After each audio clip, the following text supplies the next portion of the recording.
Chapter 582, Become Hardworking. Xiao Qingyuan narrowed his eyes slightly and squeezed her hand.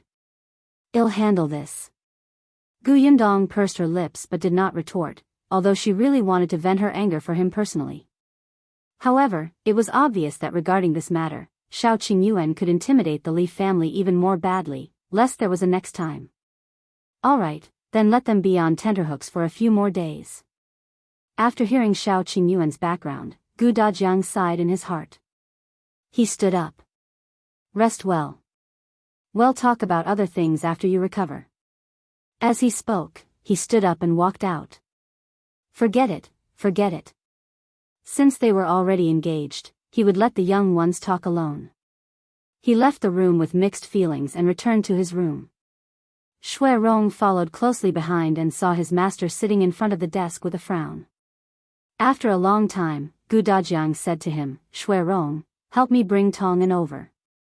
Yes, my lord. Not long after, Tong'an came in. He looked like he had just returned from the workshop. There seemed to be a sweet smell on his body. Seeing this, Gu Dajiang pushed a cup of tea over. Seeing that he had drunk it, he asked, Tong'an, do you know the Tao family in the county city?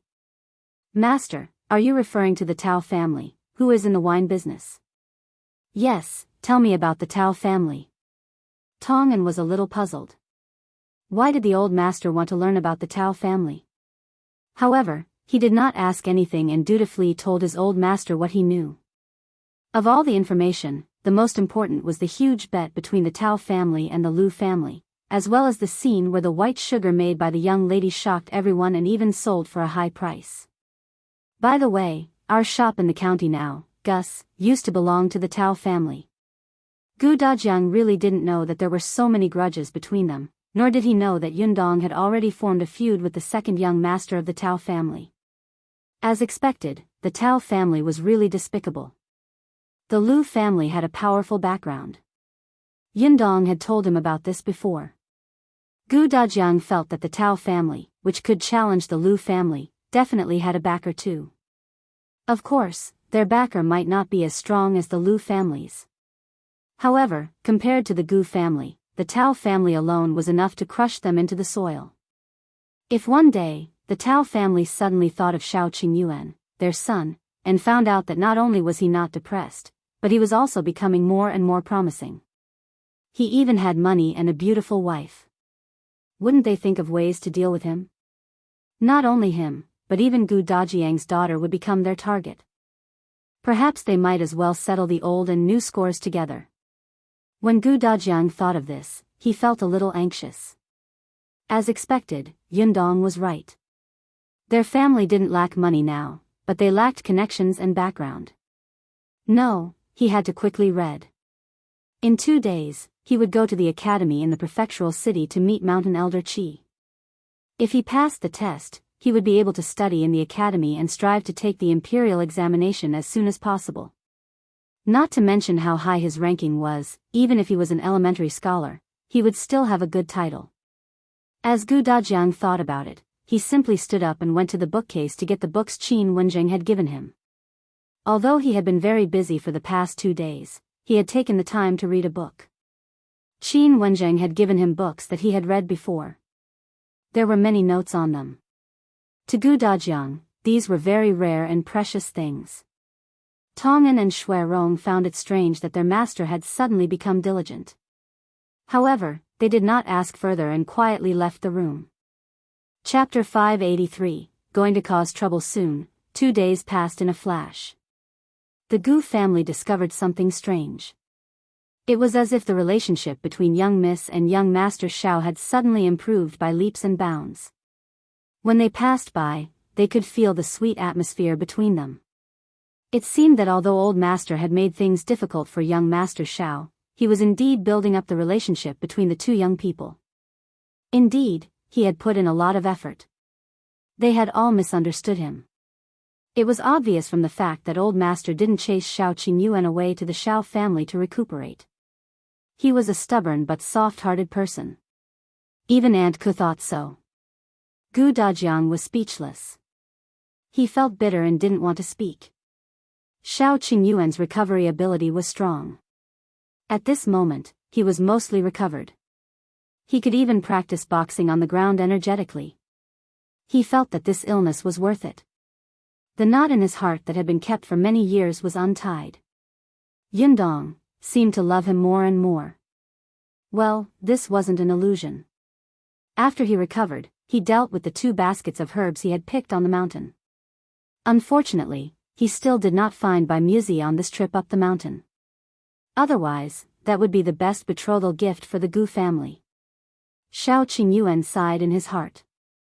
After packing up the herbs, he washed his hands and asked Mao to gather the other 3. Mao seemed to know what he was going to do and asked excitedly, "Young master, are you going to the Li family to settle scores with them?" Xiao Qingyuan rolled up his sleeves. The clothes he was wearing now were still the old clothes from before.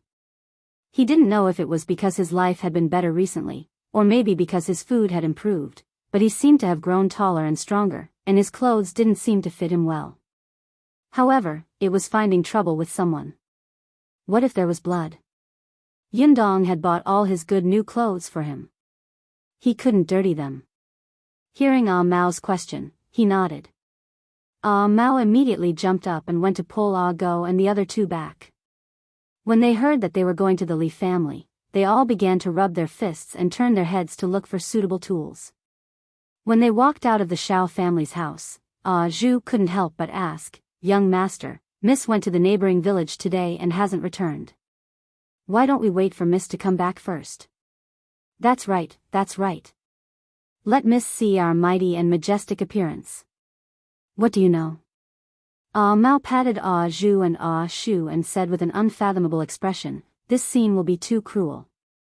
What if it scares her?" Xiao Qingyuan glanced at him, and everyone saw him nod in agreement. Shu and the other 2 felt like their jaws were about to drop. Wait, with Miss Personality, would she be afraid? She was not human when she was savage, all right? When they thought of the tragic fate of the old Gu family and Gu Gang's family in Gu village, they would even shiver. However, forget it. Who asked young master to care too much about his image? They would reluctantly cooperate. The weather was very hot, so it was not very late. Occasionally, villagers would carry hoes and baskets back from the fields. Seeing Xiao Qingyuan walk towards the Li family expressionlessly, their hearts couldn't help but skip a beat. It felt like something big was about to happen. Soon, the villagers of Yongfu village seemed to have discovered something extraordinary. They quickly spread the news: Xiao Qingyuan was about to cause trouble. Chapter 584, Finding the Li family. The Li family was located in the west of Yongfu village. It was a little far from the Gu and Xiao families. When Xiao Qingyuan and the others arrived, the Li family happened to return from the fields. When he saw the few people suddenly standing outside the door, eldest Li's eyes widened and he almost screamed. He immediately took 2 steps back. "You, what are you doing here? We agreed in the past that we would mind our own business. Are you going back on your word?" Xiao Qingyuan glanced at him coldly and did not say anything. He pushed the eldest son of the Li family to the side and kicked open the Li family's courtyard door. He had never been a talkative person and had always acted directly. Especially when it came to people he hated, he had no patience at all. On the other hand, Mao sneered at eldest Li, "You also said that you should mind your own business.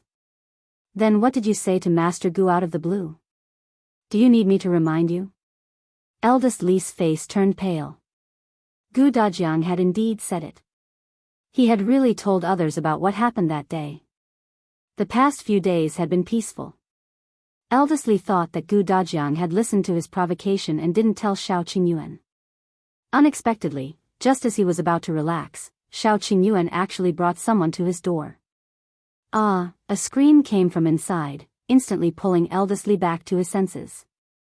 He hurriedly walked in and saw Xiao Qingyuan removing the door. Madame Bao was looking at him in horror. Eldest Li ran in quickly.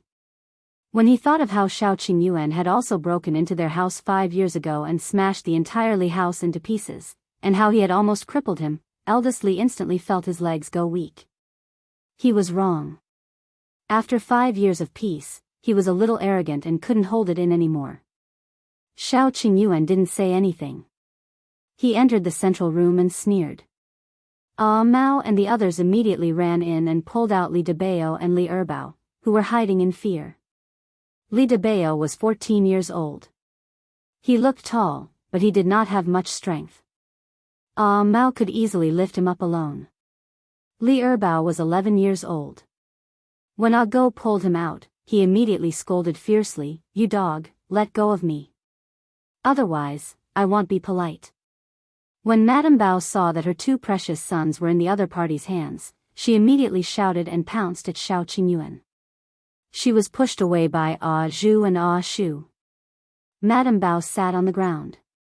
"Bandits! Help! Xiao Qingyuan, this ingrate, is unfilial. He wants to murder his father and mother." "Father, mother?" Xiao Qingyuan glanced at them and suddenly punched Li Erbao's stomach. Li Erbao almost spat out a mouthful of blood. His eyes began to roll back.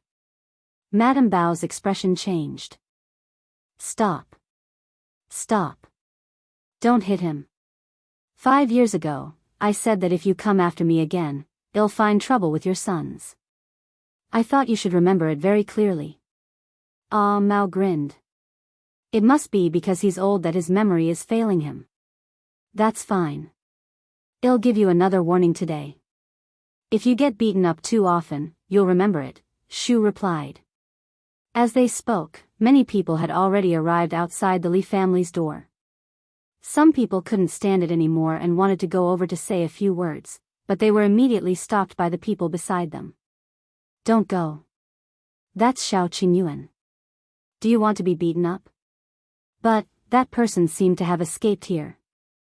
In fact, he did not know Xiao Qingyuan's character very well. He only felt that it was not good to barge into someone's house and hit them. Unexpectedly, at this moment, someone suddenly ran out of the kitchen with scissors in his hand and rushed towards Xiao Qingyuan. Chapter 585, Gu Yundong is here. The person at the door was shocked. He took a closer look and realized that it was the 6-year-old girl from the Li family. Whoa, this young lady had a vicious look on her face at such a young age. If she stabbed the sharp scissors in her hand, wouldn't the victim lose half of his life?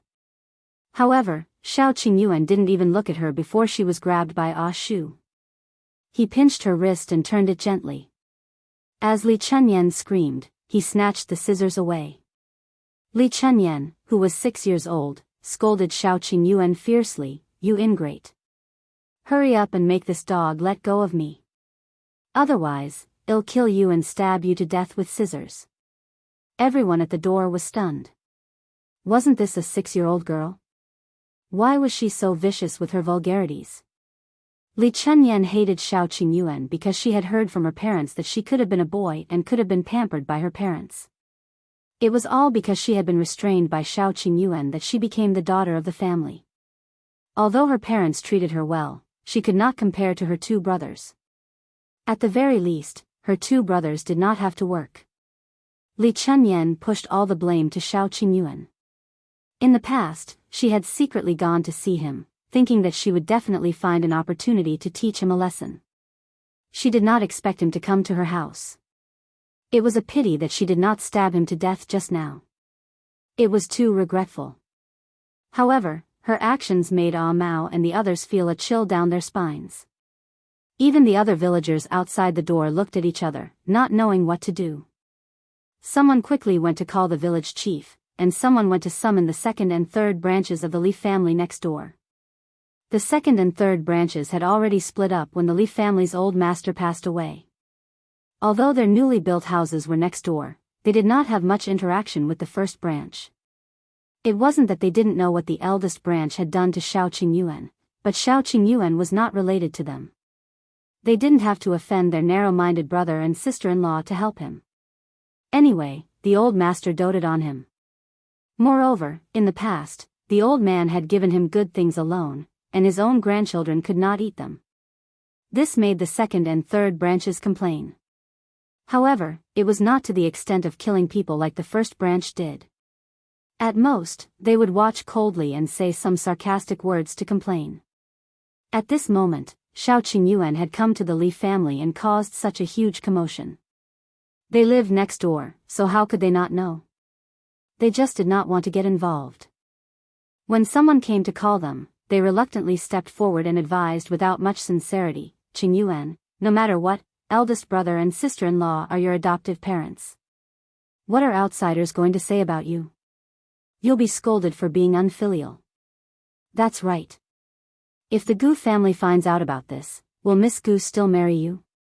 Let go first. If there's anything, sit down and talk. It was fine if they did not mention Gu Yundong, but when she was mentioned, Xiao Qingyuan's eyes turned even colder. He turned his head and punched Li Biyao in the stomach. Eldest Li and Madame Bao screamed. Xiao Qingyuan, stop, stop. What do you want? We apologize, okay? The second and third branches of the Li family immediately did not dare to speak. Instead, the discussion outside the door kept buzzing. Why do I feel that Xiao Qingyuan's actions are a little familiar? That's right, that's right. Especially, the more you call your parents, the more miserably you will be beaten. Because I've done it before. A low laugh suddenly sounded behind everyone. Chapter 586. For Gu Yundong's good, everyone turned around and saw Gu Yundong standing behind them with a smile. Someone widened his eyes and called out, Miss Gu. His voice was so loud that it instantly diverted the attention of everyone in the courtyard. Xiao Qingyuan looked at her in surprise, but he quickly calmed down. On the other hand, Mao, Go, and the others suddenly panicked and whispered, what should we do? Is Miss back? Didn't she go to the neighboring village to look at the orchard? At the very least, she should be back in the afternoon. Why is she so early?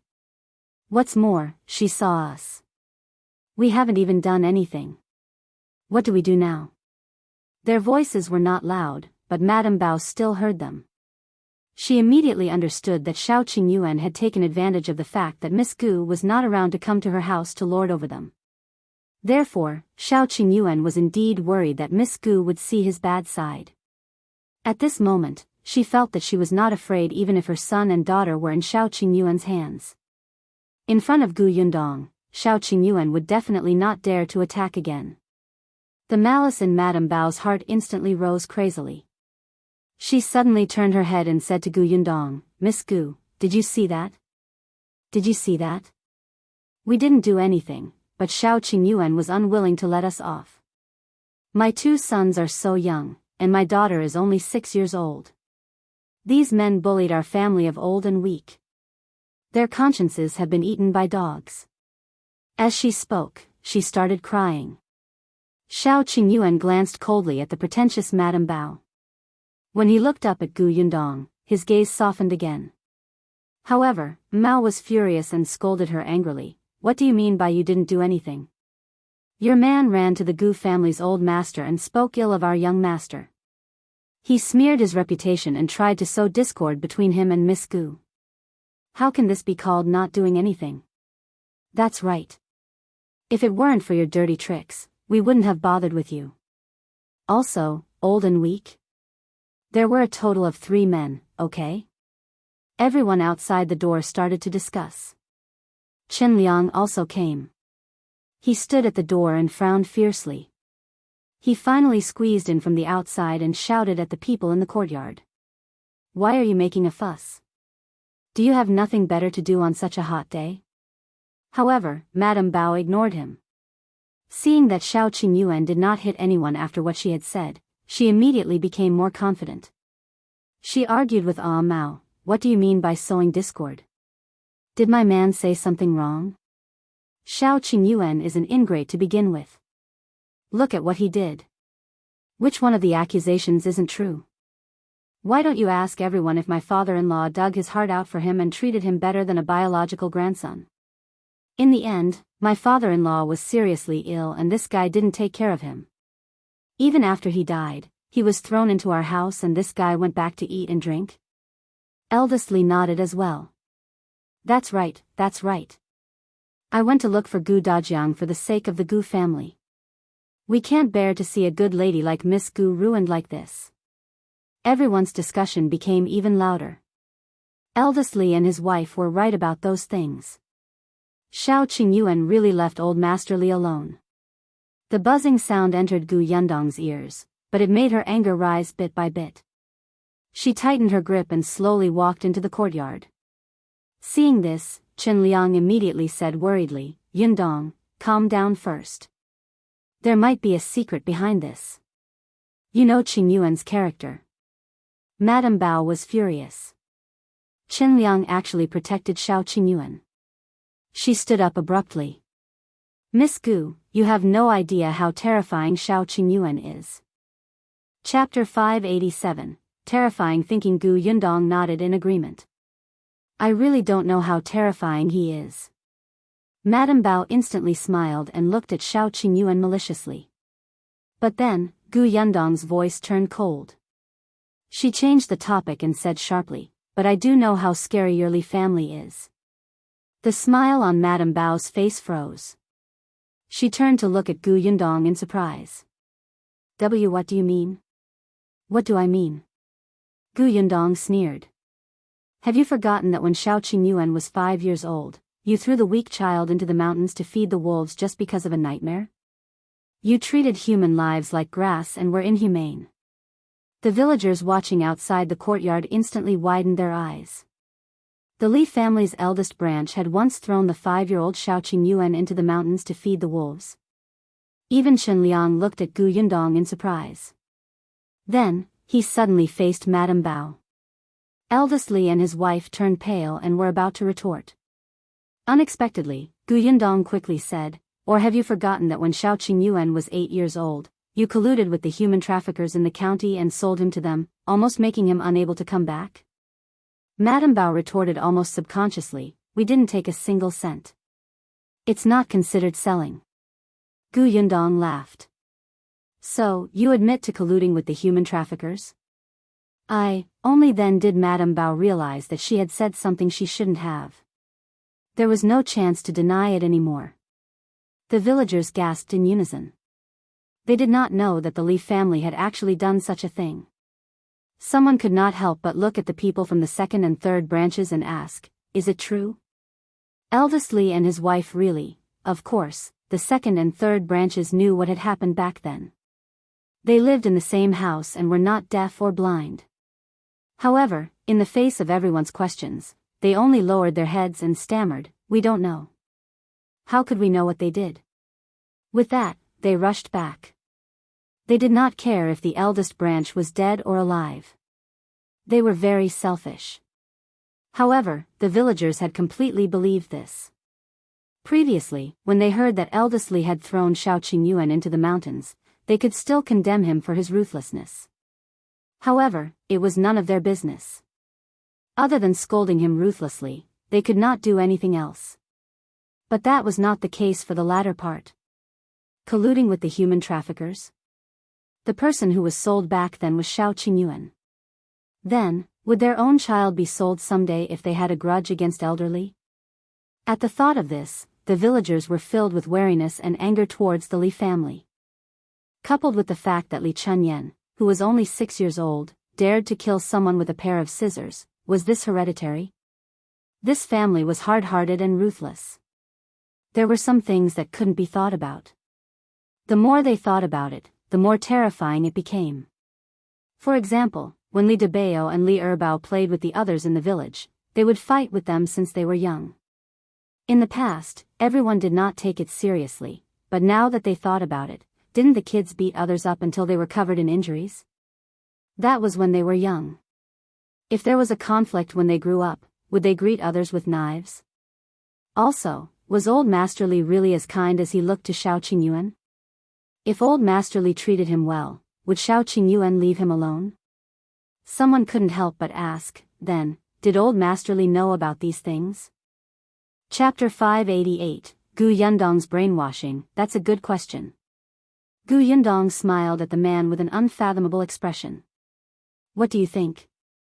That person looked at Gu Yundong's expression and could not help but swallow his saliva. He nodded almost subconsciously. Yes, the second and third branches of the Li family definitely knew about that, considering the evasive and guilty look in their eyes. As for the old master of the Li family who doted on Xiao Qingyuan the most, how could he not know? Eldest Li and his wife had harmed Xiao Qingyuan twice, but old master Li still let Xiao Qingyuan stay in the Li family. When Xiao Qingyuan was 13 years old, he had to move away at all costs. Xiao Qingyuan was so determined. Could it be that when he was 13 years old, he was persecuted by the Li couple? Some people thought deeply. As soon as the timeline was considered, they would know that every time Madame Bao was about to give birth, they would attack Xiao Qingyuan. When you were pregnant, you actually harmed another child. Weren't you afraid of retribution?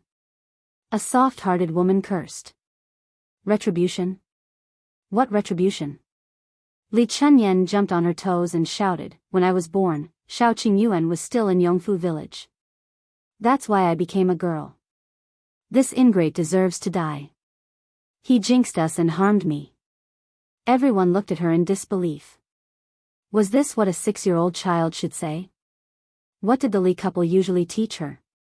Gu Yundong glanced at Li Chunyan and smiled. You might be mistaken. Not only did Xiao Qingyuan not restrain you, but if he hadn't come to your house, would your Li family have Li Biyao and Li Erbao? Think about it. Before Xiao Qingyuan came, didn't your mother give birth to 3 daughters? But after he came, the children your mother was pregnant with were all boys. Li Biyao and Li Erbao were brought over by Xiao Qingyuan. As for you, I think Xiao Qingyuan cut ties with the Li family and changed his surname to Xiao before he was born. You became a daughter because he left. So all of this is your parents' fault. It was your parents who caused all this. Li Chunyan was stunned. She was only 6 years old after all. Previously, when she heard the Li couple repeatedly mention Xiao Qingyuan's bad, she felt that it was Xiao Qingyuan's fault. But now, Gu Yundong's words seemed to be able to brainwash her. She actually felt that she was right. Not only her, but even the surrounding villagers felt that it made sense. Therefore, the first branch of the Li family indeed suffered retribution. However, eldest Li and Madame Bao did not think so. The thoughts had been deeply rooted in their minds for more than 10 years.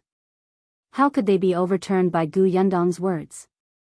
If that was the case, wouldn't they have done something wrong all these years? Madame Bao immediately screamed and retorted, "No, Xiao Qingyuan jinxed us. It's his fault." She suddenly looked at Gu Yundong. Don't spout nonsense here and distort the truth. I'm distorting the truth? Gu Yundong raised her eyebrows. Didn't you personally admit that you colluded with the human traffickers just now? Everyone heard it just now, didn't they? The onlookers immediately nodded. That's right, eldest Li. You guys are too ruthless and scary. Village chief, such people should be drowned in a pig cage. They're murderers.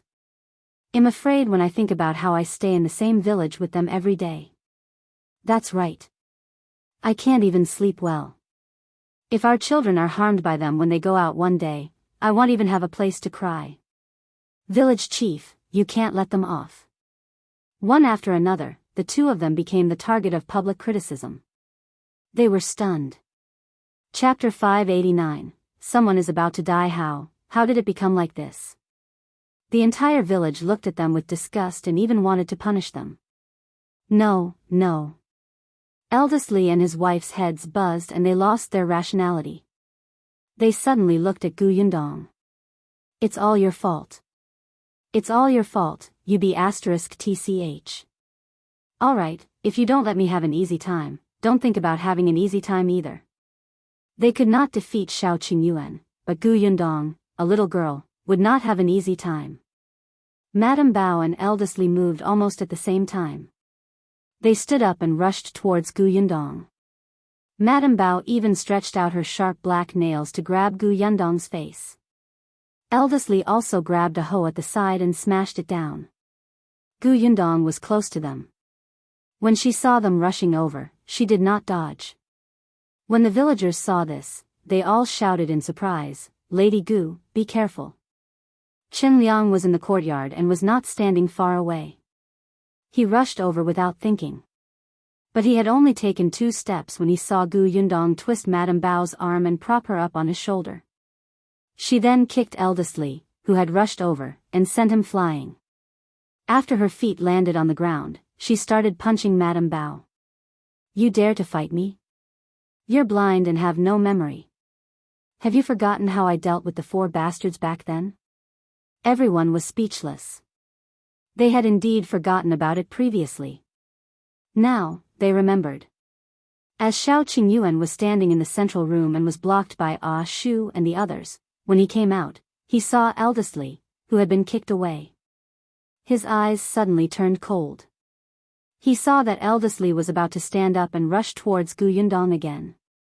Xiao Qingyuan immediately reached out, grabbed his hair, and slammed him to the ground. Bang! Eldest Li's back was slammed heavily onto the ground, raising a thick layer of dust. He coughed twice. Before he could open his eyes, he was punched hard in the face. Oh, it hurts. Don't hit me, Xiao Qingyuan's fists came one after another. His movements were quick and nimble as they landed on eldest Li. Chen Liang and the villagers were originally focused on Gu Yundong and Madame Bao. They watched as Madame Bao was beaten to the ground by Gu Yundong. Before they could sigh, they were distracted by another shrill cry. In the next moment, everyone widened their eyes and sucked in a cold breath. Everyone only knew that Xiao Qingyuan was a wolf cub. He could even kill children and was cruel. However, most of them had heard about it and only felt that this person's reputation was not good. In any case, they usually stayed away from him. Now, it was the first time they had seen him beat someone up so fiercely. His fists were like stones, and his body emitted a violent and murderous aura. With just a few punches, eldest Li's face was already covered in blood. Everyone was frightened and shuddered. They did not move and did not dare to say a word.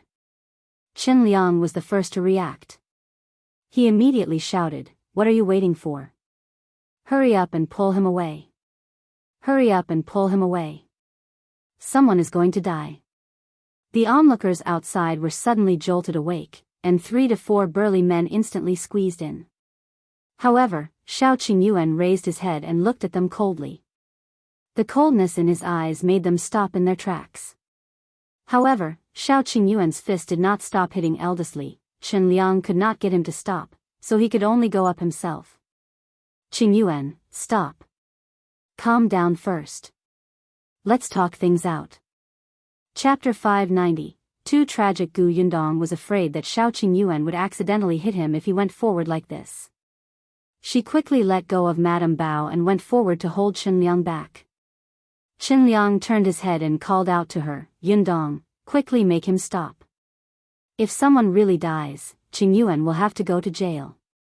Gu Yundong knew that Xiao Qingyuan had self-control, so she shook her head. "It's fine. No one will die." Why are you also?" Chen Liang had a headache. The others did not dare to stop him. Yundong did not want to persuade him, but as the village chief, he could not just watch. As he called the villagers forward, he tried to break free from Gu Yundong's GNP. Seeing this, Mao and the others let go of Li Biyao and the other 2, who were already scared silly. They quickly walked over and stopped Chen Liang and the villagers who were moving forward hesitantly. "Uncle Chen, don't be hasty. Don't go forward, lest you get hurt." Yes. "Uncle Chen, why don't you go over there and sit for a while?" "Sit? Why would he sit? Did they want him to watch the show over there?" Chen Liang glared at them one by one. After all, he was the village chief. Mao and the other 3 did not dare to be impudent. They blocked him weakly and did not dare to use force. However, this was enough. Xiao Qingyuan had already knocked out 3 of eldest Li's teeth. Madame Bao stumbled over. When she saw eldest Li's miserable state, her legs immediately went weak and she fell to the ground. Stop it. Xiao Qingyuan, stop. Stop. Boo-hoo, she wanted to stop him, but when she met Xiao Qingyuan's bloodshot eyes, she was so frightened that she peed her pants. Li Biyao and his brother were trembling. They had never seen Xiao Qingyuan like this. Not to mention Li Chenyan. At this moment, she didn't dare to find trouble with him. She only hoped that he wouldn't see her for the rest of his life. She shrank into a corner and didn't even dare to raise her head. Xiao Qingyuan finally stopped before Qianliang arrived. He glanced at Madame Bao. Now, do you remember what I said in the past? Yes, I do. We won't dare to leave. We won't dare to do it again. They were afraid. Xiao Qingyuan was too terrifying. He was 100 times more terrifying than the last time he rushed into their house and smashed it. She was sure that if there was a next time, Xiao Qingyuan would definitely kill them. If you dare to attack Yundong again, I will take your lives. Xiao Qingyuan stood up expressionlessly. Under Madame Bao's crazily nodding gaze, he gently stepped over eldest Li's knee. Ah, Big Li cried out in pain.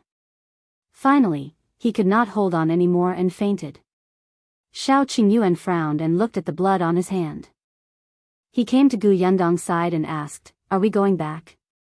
"Let's go back." Xiao Qingyuan led her out.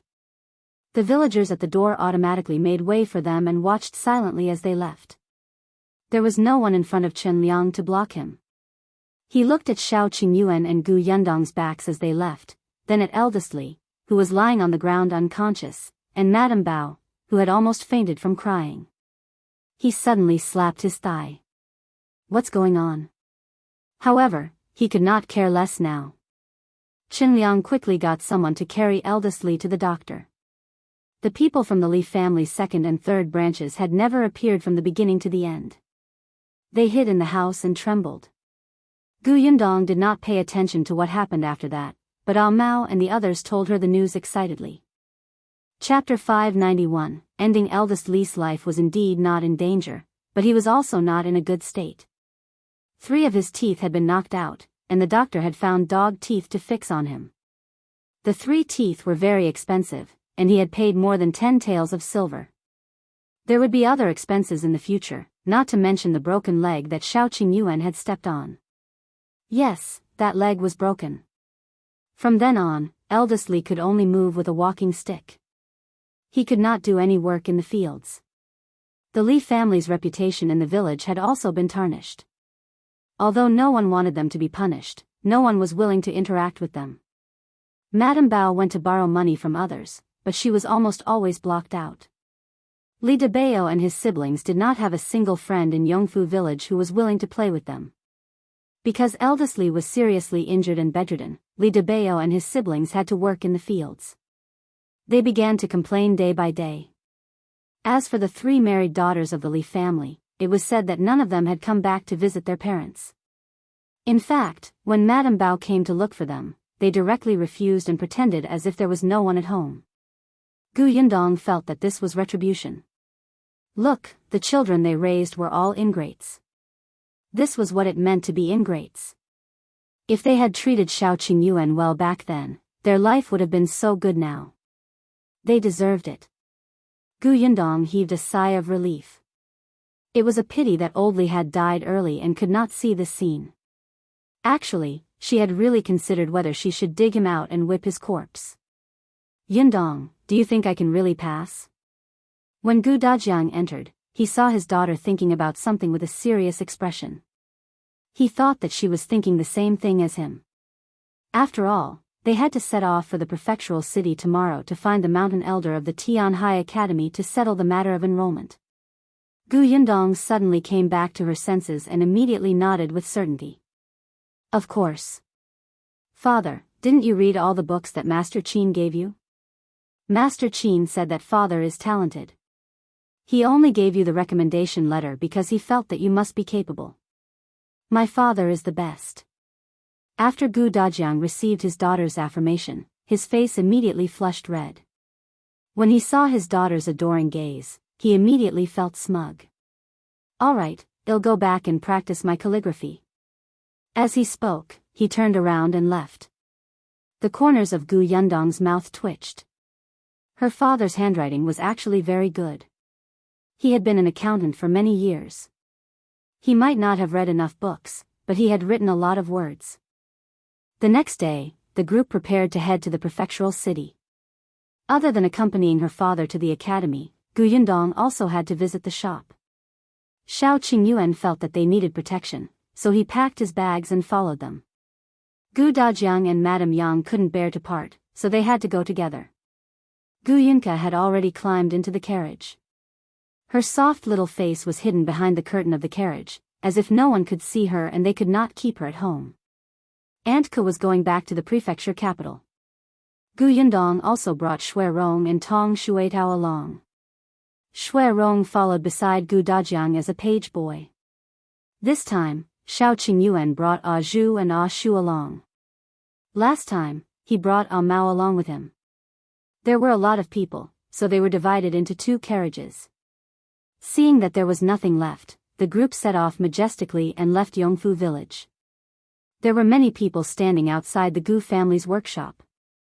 Someone who was well informed said with a face full of emotion, "I heard that the boss is going to open a shop in the prefectural city this time. Tell me, how long has it been?" "The boss is actually opening a shop in the prefectural city. It's amazing." Chapter 592, Zhuangzi as Shopkeeper. Last time, the owner said that when she goes to the prefectural city to open a shop, our workshop will recruit more people. Is it going to start when the owner comes back? I'm sure it is. I'll go home today and tell my maternal cousins to be prepared. Yes, yes, yes. This is a rare opportunity. After they recruit someone this time, we don't know when the next time will be. Everyone spoke one after another, and a few of them thought too much. There were more and more people in this workshop. Tong'an alone would definitely not be able to manage it. When the time came, the boss would definitely find someone to manage it, even if it was a junior manager. Hence, for the sake of a good impression, everyone worked extra hard these few days. However, Gu Yundong did not know that the long-term workers in her small workshop had started to work hard. She sat in the carriage and held little Yunka in her arms. After the young lady confirmed that she could go to the prefectural city, she was overjoyed. When the carriage reached the county city, Gu Yundong went to Gus first.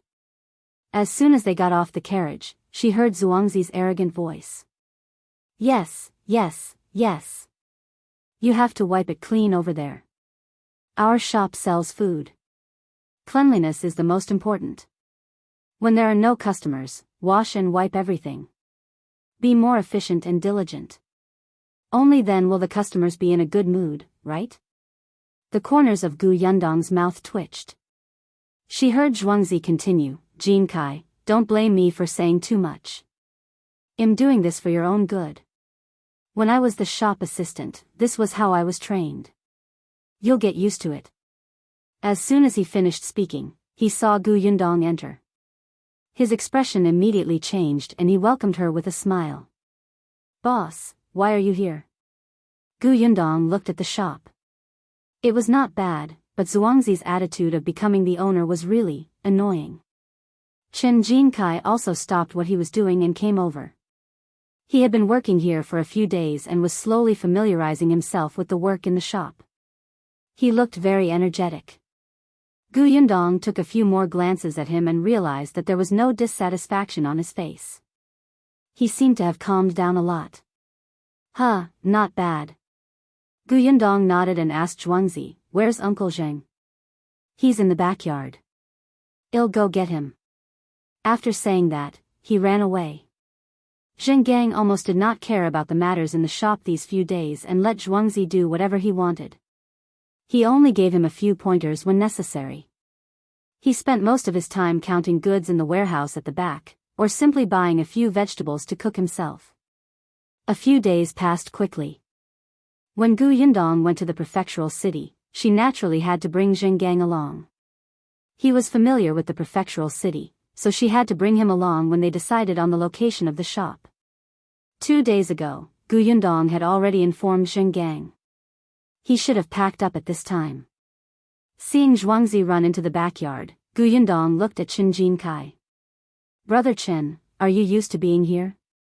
"Everything is fine." Gu Yundong raised her eyebrows. "I heard Zhuangzi ordering you around even before I came in. He seemed very arrogant." The shop assistant, Jiang Bao, who was sending the guests out of the pharmacy next door, happened to hear this and immediately stopped in his tracks. He had already established a deep friendship with Zhuangzi. Of course, he was on his side. Seeing that his boss' future wife was asking the new employee a question in private, he immediately perked up his ears. Alright, he wanted to see what this person would say about Zhuangzi behind Zhuangzi's back. Chapter 593, You're smart. Chen Jinkai smiled and said nonchalantly, It's quite good. I started as a small shop assistant in town in the past. At that time, the manager was even more impolite to me. Zhuangzi was just a little strict with his words. He didn't hide anything from me. He was telling the truth. In the beginning, he was also prepared to deal with all kinds of difficulties and torture. Moreover, the other party was Zhuangzi.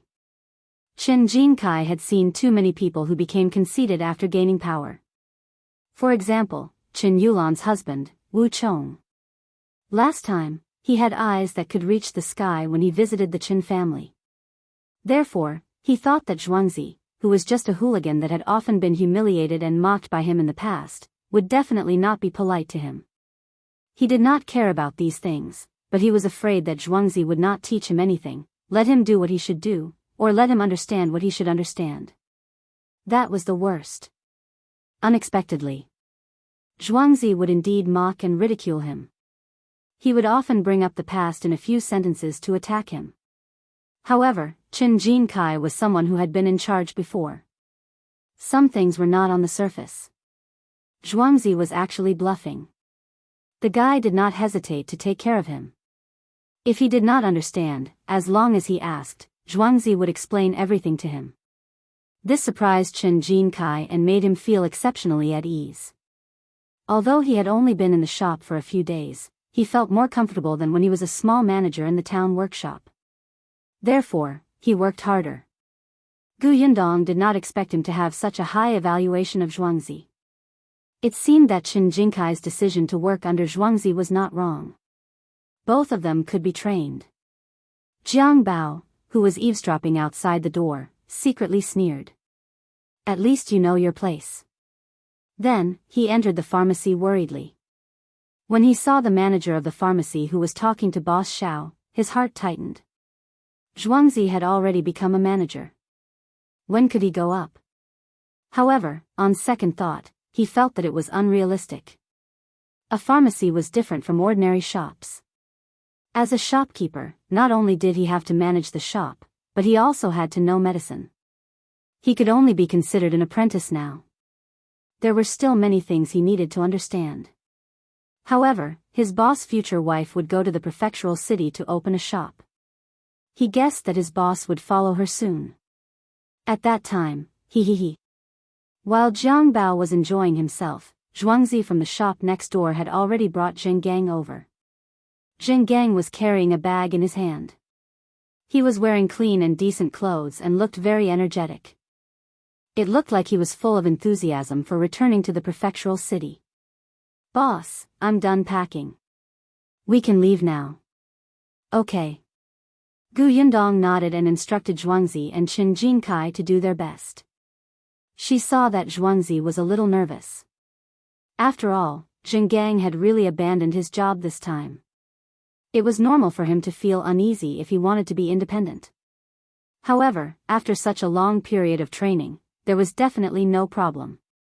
Yundong led Zhenggang out and let him follow Xiao Qingyuan, who had also come out of the pharmacy, into another carriage. The two carriages were separated by gender.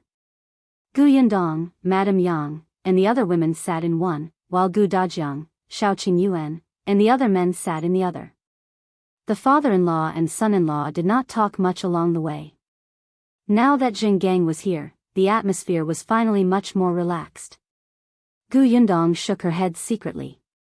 Just as she was about to get into the carriage, Zhuangzi, who had sent them out, suddenly spoke. Boss.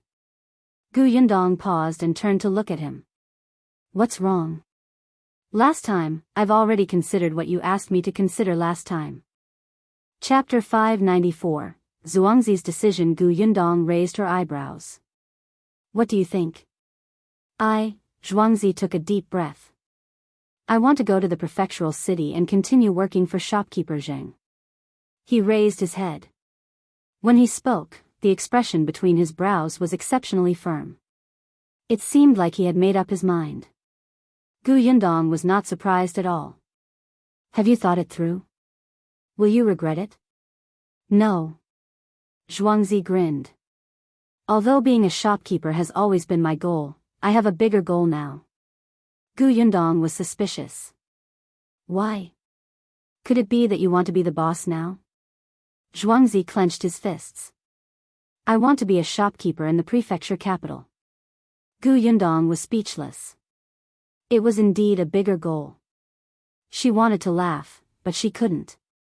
She tried her best to nod with a straight face. All right, it's good that you've thought it through. However, you still have to work hard in the county city for the next 3 months. You're not allowed to slack off. You can go to the prefectural city in 3 months. Oh right, tell your parents about this so that they won't worry. I've told them. Father and mother support me very much. Actually, the reason why Zhuangzi had said that he would consider it was not only because of the rare position of shopkeeper, but also because he was worried about his parents and sister. Dajiang and his wife were weak. Although Zhuangzi expected better from them, he had been protecting them.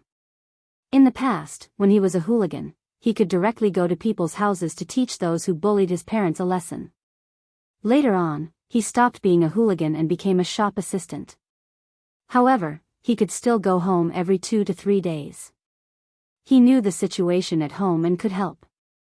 If he went to the prefectural city and only returned once every month, he would regret it if anything happened to his parents and he couldn't help. Later, when Dajiang and his wife found out that Gu Yundong wanted him to work in the prefectural city, they tried their best to persuade him to accept.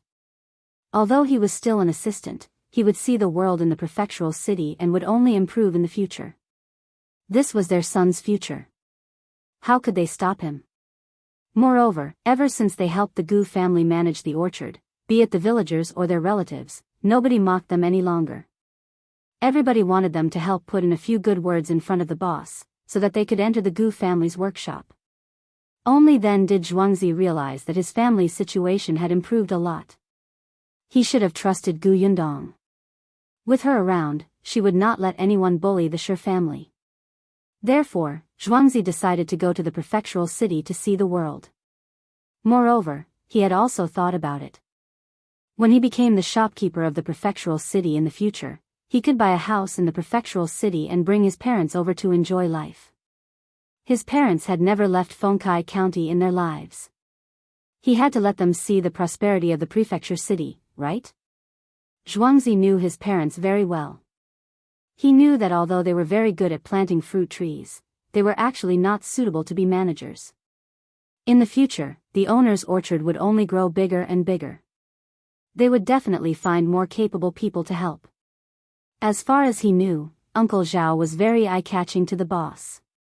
Of course, Zhuangzi was happy that Uncle Zhao's family could rise. His son, Gosheng, was his good friend. If they could get rich, everyone could get rich together. Seeing that he had thought it through, Gu Yundong nodded. That's good. As she spoke, she bade farewell to Zhuangzi and was helped into the carriage by Tong Shuitao. When the carriage went further and further away and was almost out of sight, Zhuangzi suddenly turned around and entered the shop. He said to Qin Jinkai, "You still don't admit that you're stupid. When the boss came just now, why didn't you pour a glass of water? You're really stupid." He was just a shopkeeper for 3 months. No matter what, he had to satisfy himself first. Qin Jinkai. Chapter 595, Jinxiu restaurant in the prefecture city. Gu Yundong and the others had already left the city gate. Aunt Ku looked at the gradually blurring city wall outside the window and suddenly felt a little sad. 2 days ago, I thought of letting Sidian follow me to the prefectural city so that we can take care of each other. More importantly, her embroidery skills are good. Those embroidery pieces can't be sold for a high price in this county city. What a shame. She will definitely be able to get a lot of embroidery work when she goes to the prefectural city. It's just that she didn't agree. Gu Yundong thought for a moment. Sitian has been through so much and has always yearned for a more peaceful life. Perhaps she feels that Yongfu village is more comfortable and suitable for her. Aunt Ke gave her a sidelong glance. You're really so stupid. Gu Yundong was dumbfounded. No, did I say anything wrong? She looked at Tong Shuetao, who shook her head, indicating that she did not understand. She looked at Madame Yang again. Madame Yang was even more confused than her. Finally, she looked down at Gu Yunke, who was in her arms. The young lady adjusted to a comfortable position, closed her eyes, and prepared to sleep. Aunt Ke was speechless. Aunt Ke sighed and closed her eyes. She didn't want to talk to her anymore. Forget it, forget it. This was Shen Sishan's own business. She shouldn't get involved. It was just that Shen Sitian and that person would have to work hard now that they met Gu Yundong, who was not smart enough. Gu Yundong would probably not be able to help much. Gu Yunke quickly fell asleep. The few people in the carriage did not speak again. They swayed as the carriage moved towards the prefectural city. It was only in the evening that the carriage arrived at the city gate. The Shuangzi prefecture was as lively as ever. However, the guards at the city gate were no longer Nyat Song's group. The carriage drove into the prefectural city. Tong Shuetao and the others curiously lifted the curtain of the carriage and looked out. Miss, Shuangzi Prefecture is even more lively than Wanqing Prefecture. Of course. Back then, Wanqing Prefecture had also experienced a lot of attacks from refugees. In addition, the prefecture magistrate had colluded with the Xian family to take bribes. Naturally, this prosperity could not compare to the Shuangzi Prefecture. It was a little late, so the group first found an inn and booked a few rooms to stay in. Although Aunt Ke's house was in the prefectural city, she had not been back for a long time. Her house had to be tidied up before she could stay, so she might as well return tomorrow. They put down their luggage and rested for a while before going out for dinner. Coincidentally, the inn they were staying in was diagonally opposite the Jinxiu restaurant that Lu Weiss family had opened in the prefecture capital a few months ago. Moreover, it seemed that the restaurant was very lively and business seemed to be very good. When Gu Yundong entered, he saw the shopkeeper who was quickly calculating the accounts on the abacus. Coincidentally, this shopkeeper was originally the shopkeeper of the restaurant in Fengkai County. He looked up and saw a group of people coming in. When he saw Gu Yundong and Xiao Qingyuan, he immediately recognized them. He quickly put down his abacus and walked out from behind the counter. Lady Gu, Master Xiao, you're here? Shopkeeper, are there any more private rooms? The shopkeeper laughed. Yes, of course. As soon as she finished speaking, a middle-aged man beside her suddenly glared and asked unhappily, what's going on? Didn't you say that there are no more private rooms? Why do you have one as soon as they come? Gu Yundong looked in the direction of the voice. The other party looked angry. Judging from his clothes, he should be the manager of a rich family. There was no telling if he wanted to hold a banquet or if he was here to reserve a room for his master. However, it was already time to eat. Wouldn't it be a little late to help his master make a reservation? In that case, he was the one who wanted to make a reservation. Chapter 596, Who is Miss Gu? The shopkeeper's attitude was kind as he said to the middle-aged man, Sir, I'm really sorry. There are indeed no more private rooms in the restaurant. This lady reserved it long ago and even paid a deposit. The middle-aged man snorted coldly. Are you kidding me? She just asked if you had a private room. If she had reserved it earlier, would she have asked this? The shopkeeper continued to smile obsequiously. I'm really not lying to you about this. Miss Gu had already reserved it half a month ago. Look, she was worried that we didn't keep the room for her, so she asked. Otherwise, how would I know her? It's all recorded in our notebook.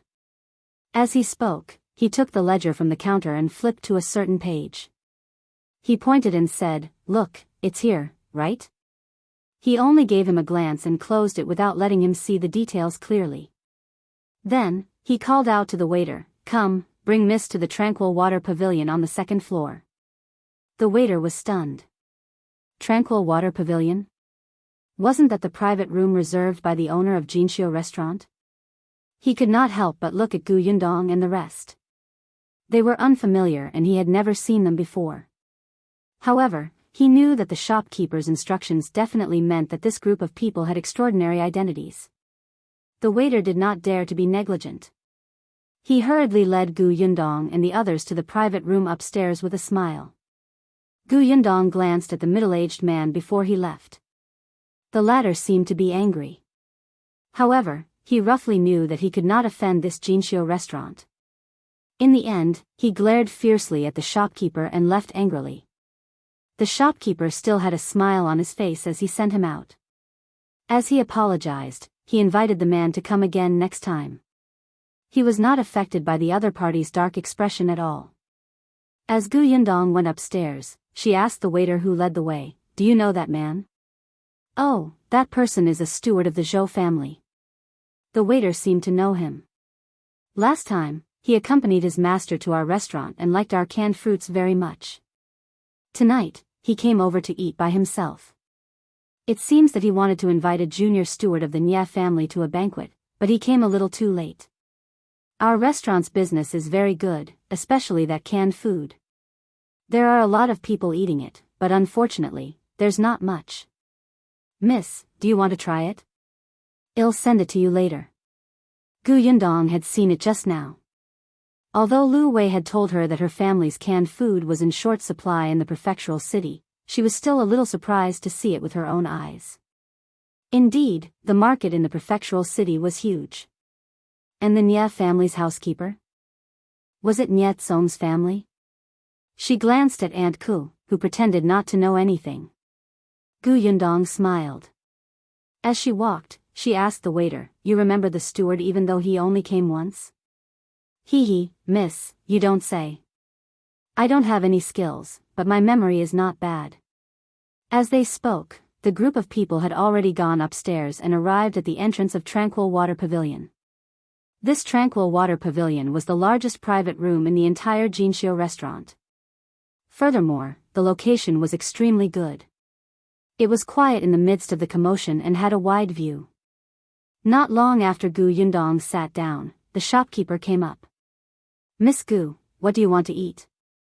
"Just tell me. Young master said that he will pay for you. There's no need to stand on ceremony." Gu Yundong really did not hold back. Lu Wei had gone to her house to freeload on food and classes. Therefore, she ordered the restaurant's signature dish. As for the canned food, she didn't want it. There was a lot of canned food at home and they ate too much. Now, even Yinka was not very hungry. The shopkeeper immediately brought the waiter downstairs to prepare the dishes. As soon as they left, the waiter could not help but ask, "Shopkeeper, who is this Miss Gu?" Chapter 597, Gu Yundong is the god of fortune. The shopkeeper glanced at him. "Do you know who provided the canned food in our restaurant? Didn't you say it was the Gu family's workshop?" The waiter was stunned and his eyes widened. Could it be that Miss Gu, right now, in the entire prefectural city, only our restaurant has canned food for sale? As you can see, there are many people who eat this. Also, white sugar is a rare thing. Even the few large shops in the prefectural city don't have much stock. However, not only does our restaurant have it, but the purchase price is also the cheapest. These goods are all imported from the Gu family. Do you understand? The waiter nodded hurriedly. She was the god of fortune of their restaurant. This waiter was recruited from the prefectural city. He had never been to Fengkai County and did not know much about certain things. However, he knew very well that this restaurant had just opened in the Tianhai Prefecture not long ago. They were new and their foundation was not stable yet.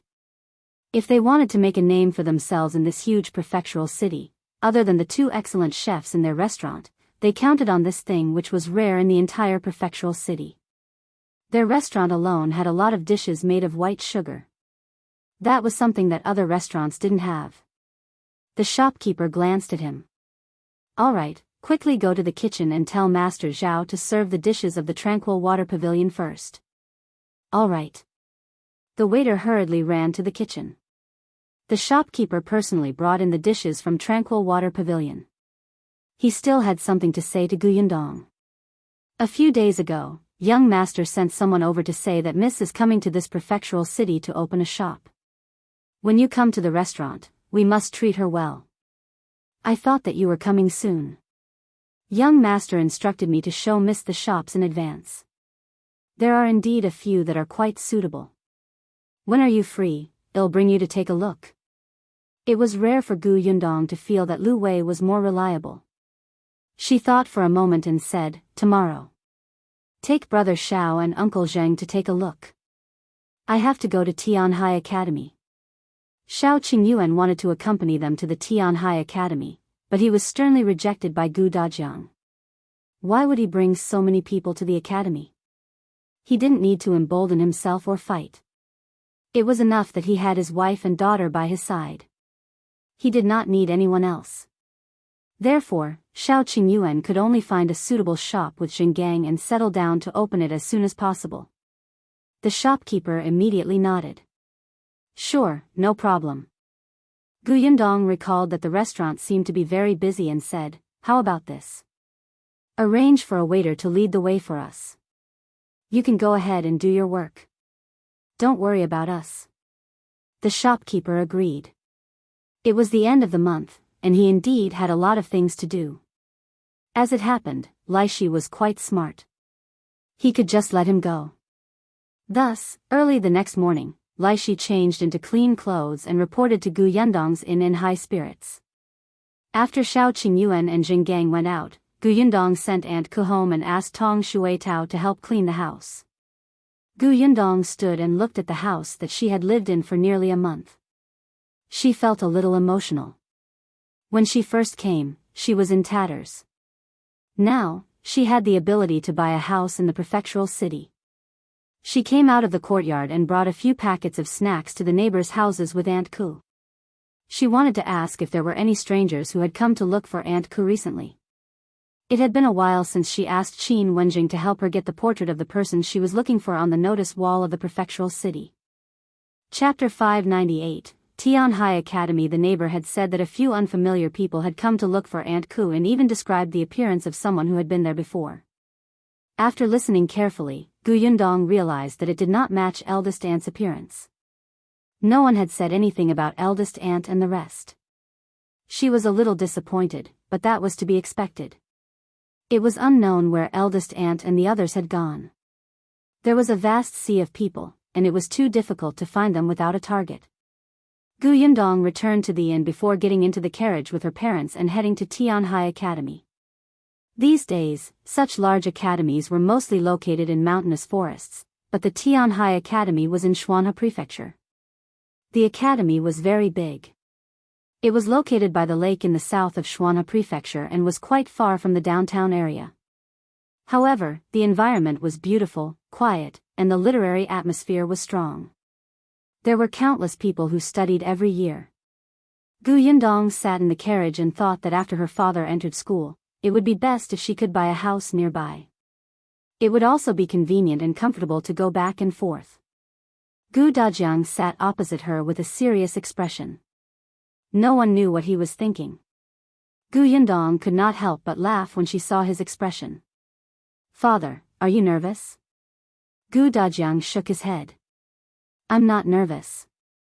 I've read all the books I need to read and understood everything I need to understand. But what?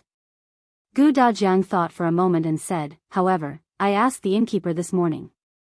The innkeeper said that the mountain elder of Tianhai Academy is often not in the academy. I'm worried that we won't be able to meet him. I don't think so. Teacher Qin has always been considerate. He might have already sent a letter to the mountain elder when he introduced us. Besides, if we can't see him today, we'll see him tomorrow. We still have to stay in the prefectural city for a few more days to open the shop. There's no hurry. Gu Dajiang nodded. That's true. He stopped thinking about it and simply lifted the curtain to look outside. Just as the carriage passed by the notice wall, he suddenly frowned and called Shui Rong, "Stop the carriage." Gu Yundong found it strange. She followed his gaze and frowned. There were still posters of her aunt and the others on the wall, but after a few months, more than half of the portraits were blocked by other notices, so she could not see her aunt's appearance at all. Gu Yundong frowned, but there was nothing he could do. Qin Wenjing had asked the Prefectural City Government Office for help, but it was impossible for them to guard the notice wall all day and not let others cover it. Father, let's go to Tianhai Academy first. When we come back, we'll draw a few more and post them. In the future, we'll have a shop in the Prefectural City. We'll often get someone to come and take a look. Just don't let others cover it up. When Gu Dajiang saw the portrait, he thought of his eldest sister and younger brother, who had yet to be found. It would be fine if their whereabouts were unknown, but they might even lose their lives. Back then, he should have told eldest sister and the others that they would meet in the Qingan Prefecture in the future. However, he had told his underling before. Still, be it Gu Dajiang or Gu Yundong, they had searched Wanqing Prefecture for a period of time, but there was no trace of Gu Xiaoxi. He shook his head. No, they'll all be safe. The carriage gradually drove away before Gu Dajiang slowly came back to his senses. After a long time, the carriage finally stopped at the entrance of the Tianhai Academy. Gu Dajiang took a deep breath as he looked at the 5 six-pillar branded houses in front of him. His heart was inexplicably filled with emotions. This was the Tianhai Academy. As expected of a 100-year-old academy. Just by standing outside this archway and looking up, one could feel the thickness and cultural aura. Chapter 599, Fate Hut. When they walked into the archway, they could see 2 huge stone walls. The walls were engraved with dense names. They were all the names of the students who had become honorable scholars in the past 100 years. At a glance, the names were especially shocking. At this moment, Gu Dajiang finally felt a sense of pride that he was about to enter a famous school that had a history of 100 years. He never thought that one day, he would actually come to such an academy with countless scholars to study. He was about to befriend the future pillars of the country. He was extremely excited. If the headmaster had known in the netherworld, he would definitely be very happy. When Gu Dajiang was successful in his studies, he would definitely bring this honor and personally kowtow and offer incense to the headmaster to thank him for his careful nurturing back then. Father, go in. Gu Yundong called him softly. Seeing that he had been standing on the 2 walls and looking at the names as if he wanted to find the people he had heard of before, she could not help but laugh. Father's name will appear on this wall in the future. Gu Dajiang was stunned. He turned around and looked at his daughter's sparkling eyes. He couldn't help but laugh. You sure have confidence in me. Of course. My father is the best, right? Gu Dajiang's heart surged. Just for his daughter's words, he had to pass Mountain Elder Chi's assessment and enter Tianhai Academy. He had to participate in the imperial examination and engrave his name on it. He raised his head slightly, turned around, and strode towards the door. The gatekeeper guarding the entrance of the academy had already seen this family, but he did not go forward to ask. In fact, people often came to the Tianhai Academy to admire the names on the stone walls, especially those students who were about to take the examination. It was as if they could pass the exam just by looking at the names. The gatekeeper was already used to it. It was only when Gu Dajiang's family walked up the stairs that he raised his eyebrows in surprise. Please inform that I'm here to visit Mountain Elder Chi. Mountain Elder Chi? The gatekeeper was stunned when he saw Gu Dajiang take out a visitation card. This was also given by Qin Wenjing. Even the gatekeeper of the Tianhai Academy was literate. Looking at the contents of the visitation card, he suddenly came to a realization. So it's Mr. Gu. The Mountain Elder had previously instructed you to welcome you. Please follow me. Gu Yundong and Gu Dajiang looked at each other. Indeed, Qin Wenjing should have sent a letter to Mountain Elder Chi first. The family followed the gatekeeper into the academy. They went around the wall of shadows in front of the door and faced a square. The gatekeeper led them across the square and saw an ancestral hall. In the ancestral hall, there was a statue of Confucius. It looked very solemn. After passing through the ancestral hall, there was a bridge. Beyond that was the lecture hall. Gu Yundong could vaguely hear the students reading, but the gatekeeper did not lead them to the lecture hall. Instead, she walked around the long corridor to the right. This should be the school dormitory. The surroundings were green and quiet, completely different from the strict atmosphere in the lecture hall.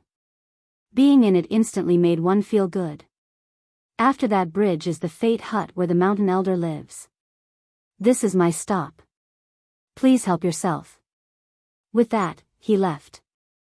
Gu Yundong looked at the Fate Hut, which was not far away, and thought to herself, it's really helping ourselves. Gu Dajiang tidied his clothes before carrying Gu Yunka onto the bridge. Gu Yundong and Madame Yang followed. Shui Rong did not come over and guarded the carriage outside. They had just reached the entrance of the Fate Hut, and before they could say anything, a voice came from inside. Come in. Chapter 600, Can't he focus on health? Gu Dajiang was stunned. He felt that this voice was a little too young. As expected, there was a man in his 30s sitting inside. However, this man was dressed in a long robe and had a short beard. He looked like a sage. The man glanced at them and smiled. You're Gu Zicheng, right? Gu Dajiang's courtesy name was Zicheng, which was given to him by the old elementary scholar before he passed away. It meant that he hoped that he could withstand the unfair tribulations in his life and rise in the future. The man continued, I am the Mountain Elder of the Tianhai Academy. Come, take a seat first. Gu Dajiang couldn't help but twitch his lips when he saw him trying his best to calm down. He said, Im Gu Zicheng. They are my family. Brother, please tell me where the Mountain Elder is. The man frowned. Didn't I tell you? I am Mountain Elder Qi. What do you have to doubt? Brother, you're too young. Mountain Elder Qi was in his 50s. Even though this person had a beard, he didn't look like he had reached that stage, right? The man was a little displeased. I just look young because I usually pay attention to my health. How did it become a reason for you to suspect me? Gu Dajiang thought, if you don't look so nervous, you might be more convincing. It seemed that Mountain Elder Qi was indeed not around. Gu Dajiang did not know where this student came from, but he was actually playing a prank in Mountain Elder's Fate Hut. Gu Dajiang shook his head. Since Mountain Elder hasn't returned, I'll wait outside. With that, he carried Gu Yunka to the door again. He had just taken a step when he heard a sudden splashing sound behind him, followed by a voice. Wait. 5 or 6 people suddenly came out from behind the screen. All of them were wearing the clothes of the academy students. They were of different ages. The one in front was a 12 or 13-year-old boy. He looked like the leader. He immediately ran to Gu Dajiang and stopped him. Wait, who let you leave? And you are? My surname is Qi. The person you're looking for is my grandfather. The young man raised his chin slightly, and the people behind him immediately surrounded him.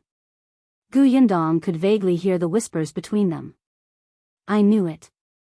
Brother Kai is too different from the Mountain Elder. He can't fool anyone at all. Not necessarily. If we meet a bookworm, he'll definitely be fooled. But reality has proven that Gu Zicheng is not a bookworm at all. As they spoke, they suddenly felt a strange gaze on them. They immediately looked up and met Gu Yundong's indescribable expression. The students were speechless. Why did she look like she was looking at a fool? It must have been an illusion. The few of them hurriedly stood behind the youth. Qi Ting was Mountain Elder Qi's grandson. He was only 12 years old this year and was currently studying at Tianhai Academy. He had long known that Gu Dajiang was coming. After all, the other party was introduced by Qin Wenzheng.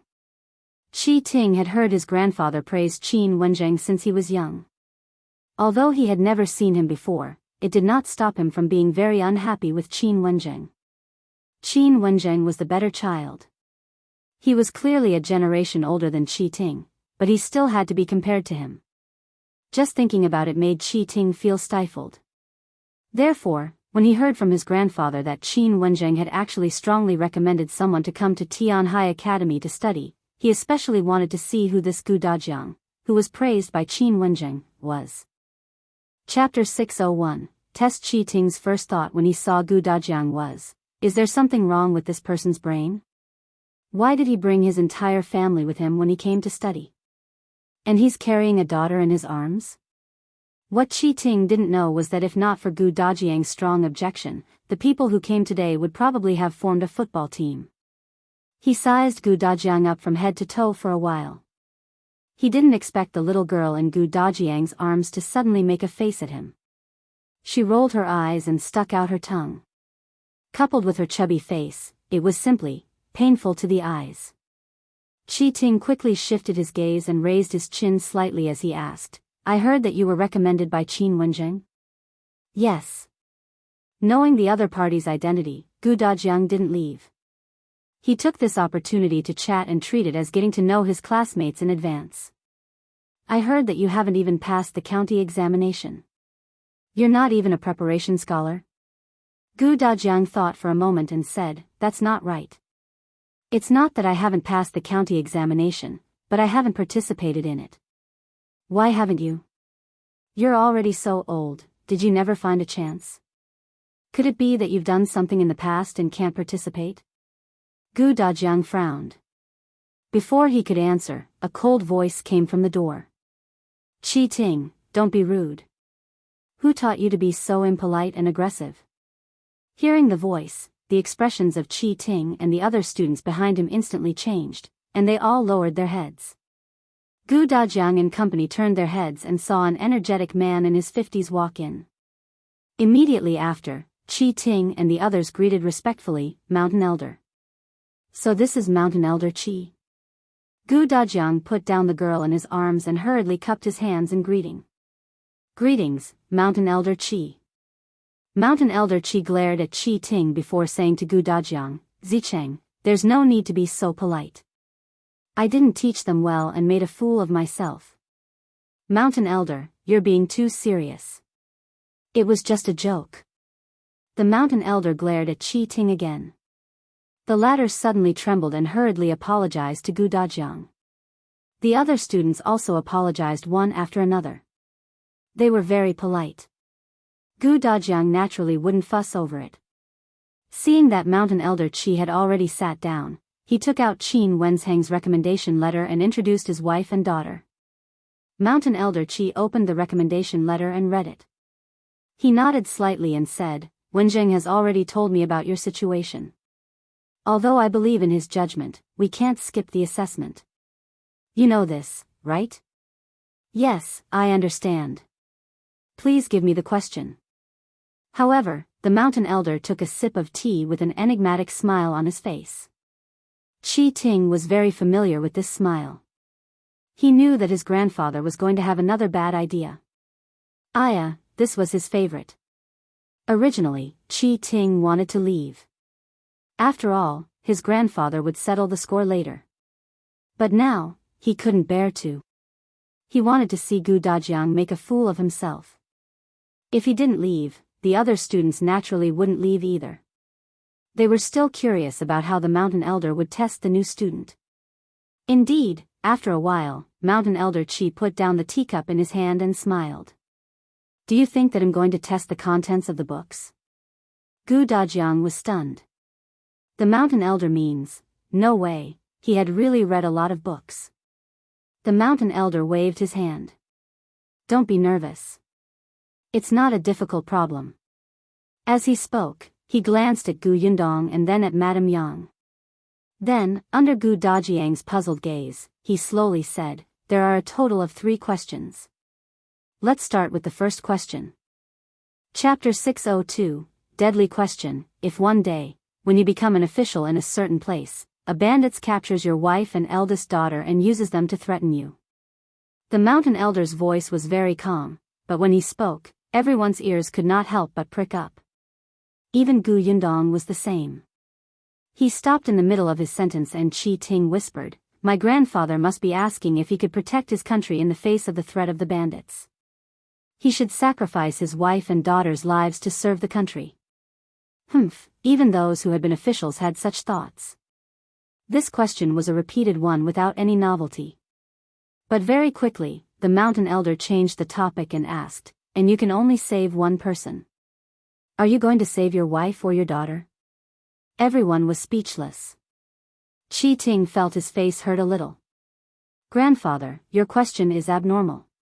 Gu Yundong sighed secretly. Mountain Elder Qi was trying to stir up trouble. This was like a woman asking a man who should be saved first when his mother and wife fell into the water at the same time. As expected, Mountain Elder Qi had a gloating look in his eyes. He picked up the teacup and took another sip. He smiled and said, "Think about it slowly. There's no hurry." Unexpectedly, just as he finished speaking, Gu Dajiang said decisively, "There's no need for me to save them." The mountain elder stopped in his tracks. The others looked at him in shock. "I didn't expect you to be such a ruthless person. You don't even want the lives of your wife and daughter. Why? Are you going to marry another woman and have children with her?" Everyone looked at Madame Yang and Gu Yundong with sympathy. However, Madame Yang looked confused while Gu Yundong looked calm. Gu Dajiang continued, "Other than my strength, I can only talk. My daughter, Yundong, is very skilled. She can save my wife. If I go over, it'll cause trouble for her." Gu Yundong smiled. Yes, that was it. Mountain Elder Qi almost spat out his tea. He looked up at Gu Dajiang and saw that he still looked proud. He was speechless. He looked at Gu Yundong again. This young lady's martial arts were good. Her arms and legs looked like they could be broken with a little force. The others also felt that Gu Dajiang was clearly looking for an excuse. The mountain elder steadied himself and said again, "What if your daughter were also helpless and could only wait for you to save her?" Gu Dajiang did not blurt out. Instead, he lowered his eyes and thought for a moment before asking seriously, "Then how far away are the robbers from me?" Qi Ting frowned. "What does that have to do with anything? You just have to answer which one to save first. Of course it's related. The situation is different, and the rescue plan is also different. There are ways to attack from afar, and close combat methods. How can they be the same? As long as the method is planned well, both of them can be saved. There's no need to choose at all." Qi Ting was instantly speechless. It seemed like that was indeed the case. The corner of the mountain elder's mouth twitched. Was he trying to avoid the main point? That would depend on whether he was willing or not. He was someone who wanted to cause trouble. How could he let it go just like that? Hence, Mountain Elder Qi said coldly, "You're not far from the bandits. They're only about 20 steps away." "Do the bandits have a sharp weapon?" "They do." "In or out of the city?" "Outside the city." "Are there any woods or ponds nearby?" "No." "Do I have any weapons or ropes or anything that's useful?" Is there no end to this question? Mountain Elder Qi straightened his body slightly. "No, you don't have anything that can be used. The other party has enough men and you are alone outside the city. They're not far. It's very dry without rain. There's no place to hide in the surrounding. So who do you want to save first?" Chapter 603, the second question. After Mountain Elder Qi finished speaking, he saw Gu Dajiang looking at him with an indescribable expression. He frowned. "Why? Is there another problem?" Gu Dajiang said, "Since the other party has sufficient manpower and am the only one without help, life-saving items, or a place to hide, why did the bandits capture my wife and daughter to threaten me? Wouldn't they just tie me up?" Pfft! Gu Yundong quickly covered her mouth and silently turned her head to look at a painting hanging on the wall not far away. Yes, it was written very boldly. She could not understand it at all, but she had to pretend to be very serious. The others in the Fate Hut were speechless. The mountain elder's tea stuck in his throat. He suddenly turned to look at Gu Yundong and asked with a smile, "Little girl, you don't seem to care who your father saves first. Why don't you tell me who you want to save first if your father and mother are in danger at the same time?" It wasn't over yet. Gu Yundong looked at the constipated mountain elder who had been choked by Gu Dajiang. She smiled and said, Grandpa Mountain Elder seems to like asking this question. Why don't you tell me who you will save first if young Master Qi and student Kai fall into the water at the same time? I'm the one asking you now. Why are you asking me instead? Gu Yundong nodded innocently. That's right. It's Grandpa Mountain Elder who's evaluating my father now. Why are you asking about me? I've never thought of entering Tianhai Academy. Like the father, like the daughter. They had the same eloquence. The Mountain Elder was a little angry. No wonder Qin Wenjing had written in the letter that he could go ahead with the test, no matter how difficult it was. How could he do the exam? The student asked more questions than the teacher. After that, she even looked at him like he was old and his brain was not working well. It seemed that he would not be able to get an answer to the first question even if he asked again. He would just take it that the man had passed. All right. The first question is considered passed. Let's go to the second question next. Gu Dajiang sat upright and nodded. Please ask, Mountain Elder. I won't ask this time. The second question is for you to do something. What is it? The Mountain Elder pointed outside. I'll give you an hour. Go to the lecture hall and ask each of the 20 students for a piece of calligraphy or painting. Calligraphy or painting? Yes, what's the problem? Gu Dajiang shook his head. No problem. Gu Yundong thought for a moment. It was 2 hours. On average, it was 3 minutes for each student. This did not include the time needed to go back and forth. It was indeed quite urgent. The problem was that students were very protective of their calligraphy and paintings these days. It was unlikely that they would casually hand them over to others, let alone a complete stranger. Gu Yundong looked at Mountain Elder Qi, who also looked at her and laughed. Let's begin now. He gestured at Gu Dajiang. Yes, sir. Gu Dajiang nodded but did not walk out. Instead, he walked to Gu Yundong's ear and whispered a few words.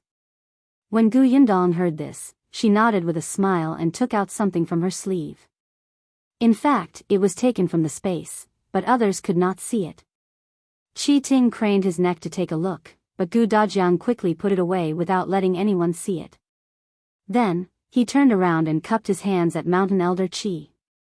I'll go now. You only have an hour. Mountain Elder Qi reminded him. Chapter 604, Gu Dajiang is finished. Gu Dajiang smiled. That should be enough. Then, under everyone's curious gazes, he strode out of the Fate Hut. His back was tall and straight, and he was not afraid at all. Qi Ting was a little itchy and wanted to know how he could get it. Therefore, he pulled a student beside him and whispered, Brother Zhua, follow him and see how he does it. All right, I'll go now. Zhua Guang was excited. Clearly, he was also very curious and wanted to see it. While Mountain Elder Qi was not paying attention, he quietly slipped out of the Fate Hut through the side door. Only then did the Mountain Elder look at Gu Yundong. He looked at her curiously. When she first entered, this little girl was submissive and did not have a strong presence. She looked like a little girl who relied on her parents to go out and broaden her horizons and meet her elders. Other than greeting him at the beginning, she stood behind Madame Yang and held her sister's hand without saying anything. Later on, Gu Dajiang said that his daughter was quite skilled, so he paid more attention to this girl. Until she couldn't help but burst out laughing.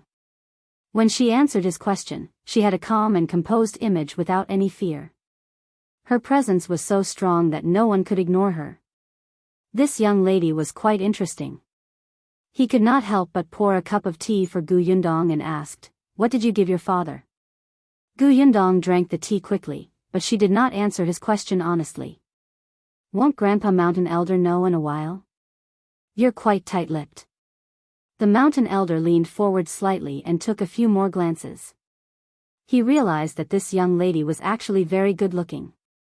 Especially, even though she was so young, she actually had an aura that no one dared to underestimate.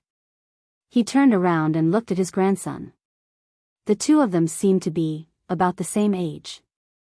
A smile instantly appeared on the Mountain Elder's face, and he looked like a kind and amiable old man.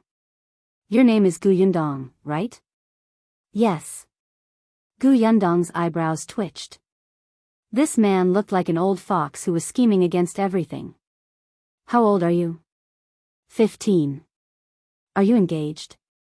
Gu Yundong was speechless. She glanced at the student standing behind the mountain elder and said with a smile, Grandpa Mountain Elder, it's not good to ask a girl about her engagement in front of outsiders. I'll be shy. The mountain elder was stunned. He turned his head and was about to ask the gossipy students to leave quickly when he heard Gu Yundong say, I'm engaged. Before the mountain elder could open his mouth, he froze. Wait, you just said that you would be shy, but now you're saying that you're engaged. Can your words and actions match? The mountain elder didn't want to speak. He took 2 more sips of water before stopping. Meanwhile, Gu Dajiang had already walked quickly to the lecture hall. Tianhai Academy was huge, and there were several lecture halls. Coincidentally, it was the time for the students to rest after class. However, there were still many people sitting in the classroom and studying quietly. There was not much noise in the entire classroom. Gu Dajiang skipped such lecture halls. He was looking for places where there weren't many people in the classroom, and the students gathered in groups of 2 or 3 to talk or discuss. It was not until he found the 3rd room that his eyes lit up and he strode in. Zhuangzi, who was following behind, looked up. Oh, this man had chosen the most difficult place. He was finished. He immediately leaned against the wall outside the lecture hall and waited to watch the commotion. Chapter 605, Stallion Painting. There were always students in every academy who didn't love to study but had no choice but to come to class. For example, the lecture hall that Gu Dajiang had entered. Seeing a stranger, the students in the lecture hall looked up in surprise and frowned at him. Gu Dajiang took out the paper he had just taken from Gu Yundong from his sleeve and carefully unfolded the paper. Then, he raised it for everyone to see. The students in the lecture hall were stunned, but they still subconsciously looked at the picture. There were 2 horses drawn on the map. 2 horses that were running wildly and full of fighting spirit. The horses were drawn vividly. Not only were they realistic, but they also gave off the feeling of mettle and war. One could not help but feel excited when they saw them. It was just like how men nowadays treat cars as their wives. Those days, horses were men's favorite, even for these students who studied in school all day and occasionally learned how to ride horses and shoot arrows. The moment they saw the picture of the horses, their gaze was fixed on it. 2 people could not help but come forward. When the others saw this, regardless of whether they were interested or not, they would follow. This was enough for Gu Dajiang. Your picture of horses looks pretty good. Did you draw it? Someone asked. Gu Dajiang shook his head. It was drawn by a skilled artist. Skilled artist?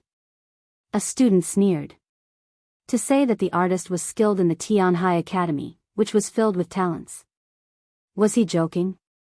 However, very quickly, someone realized that this painting was really different. The layman only looked at the surface. As long as it was good-looking, it was fine. The expert looked at the technique. Gradually, some students came closer to look at the composition of the horses, and some students who liked painting and calligraphy slowly became excited.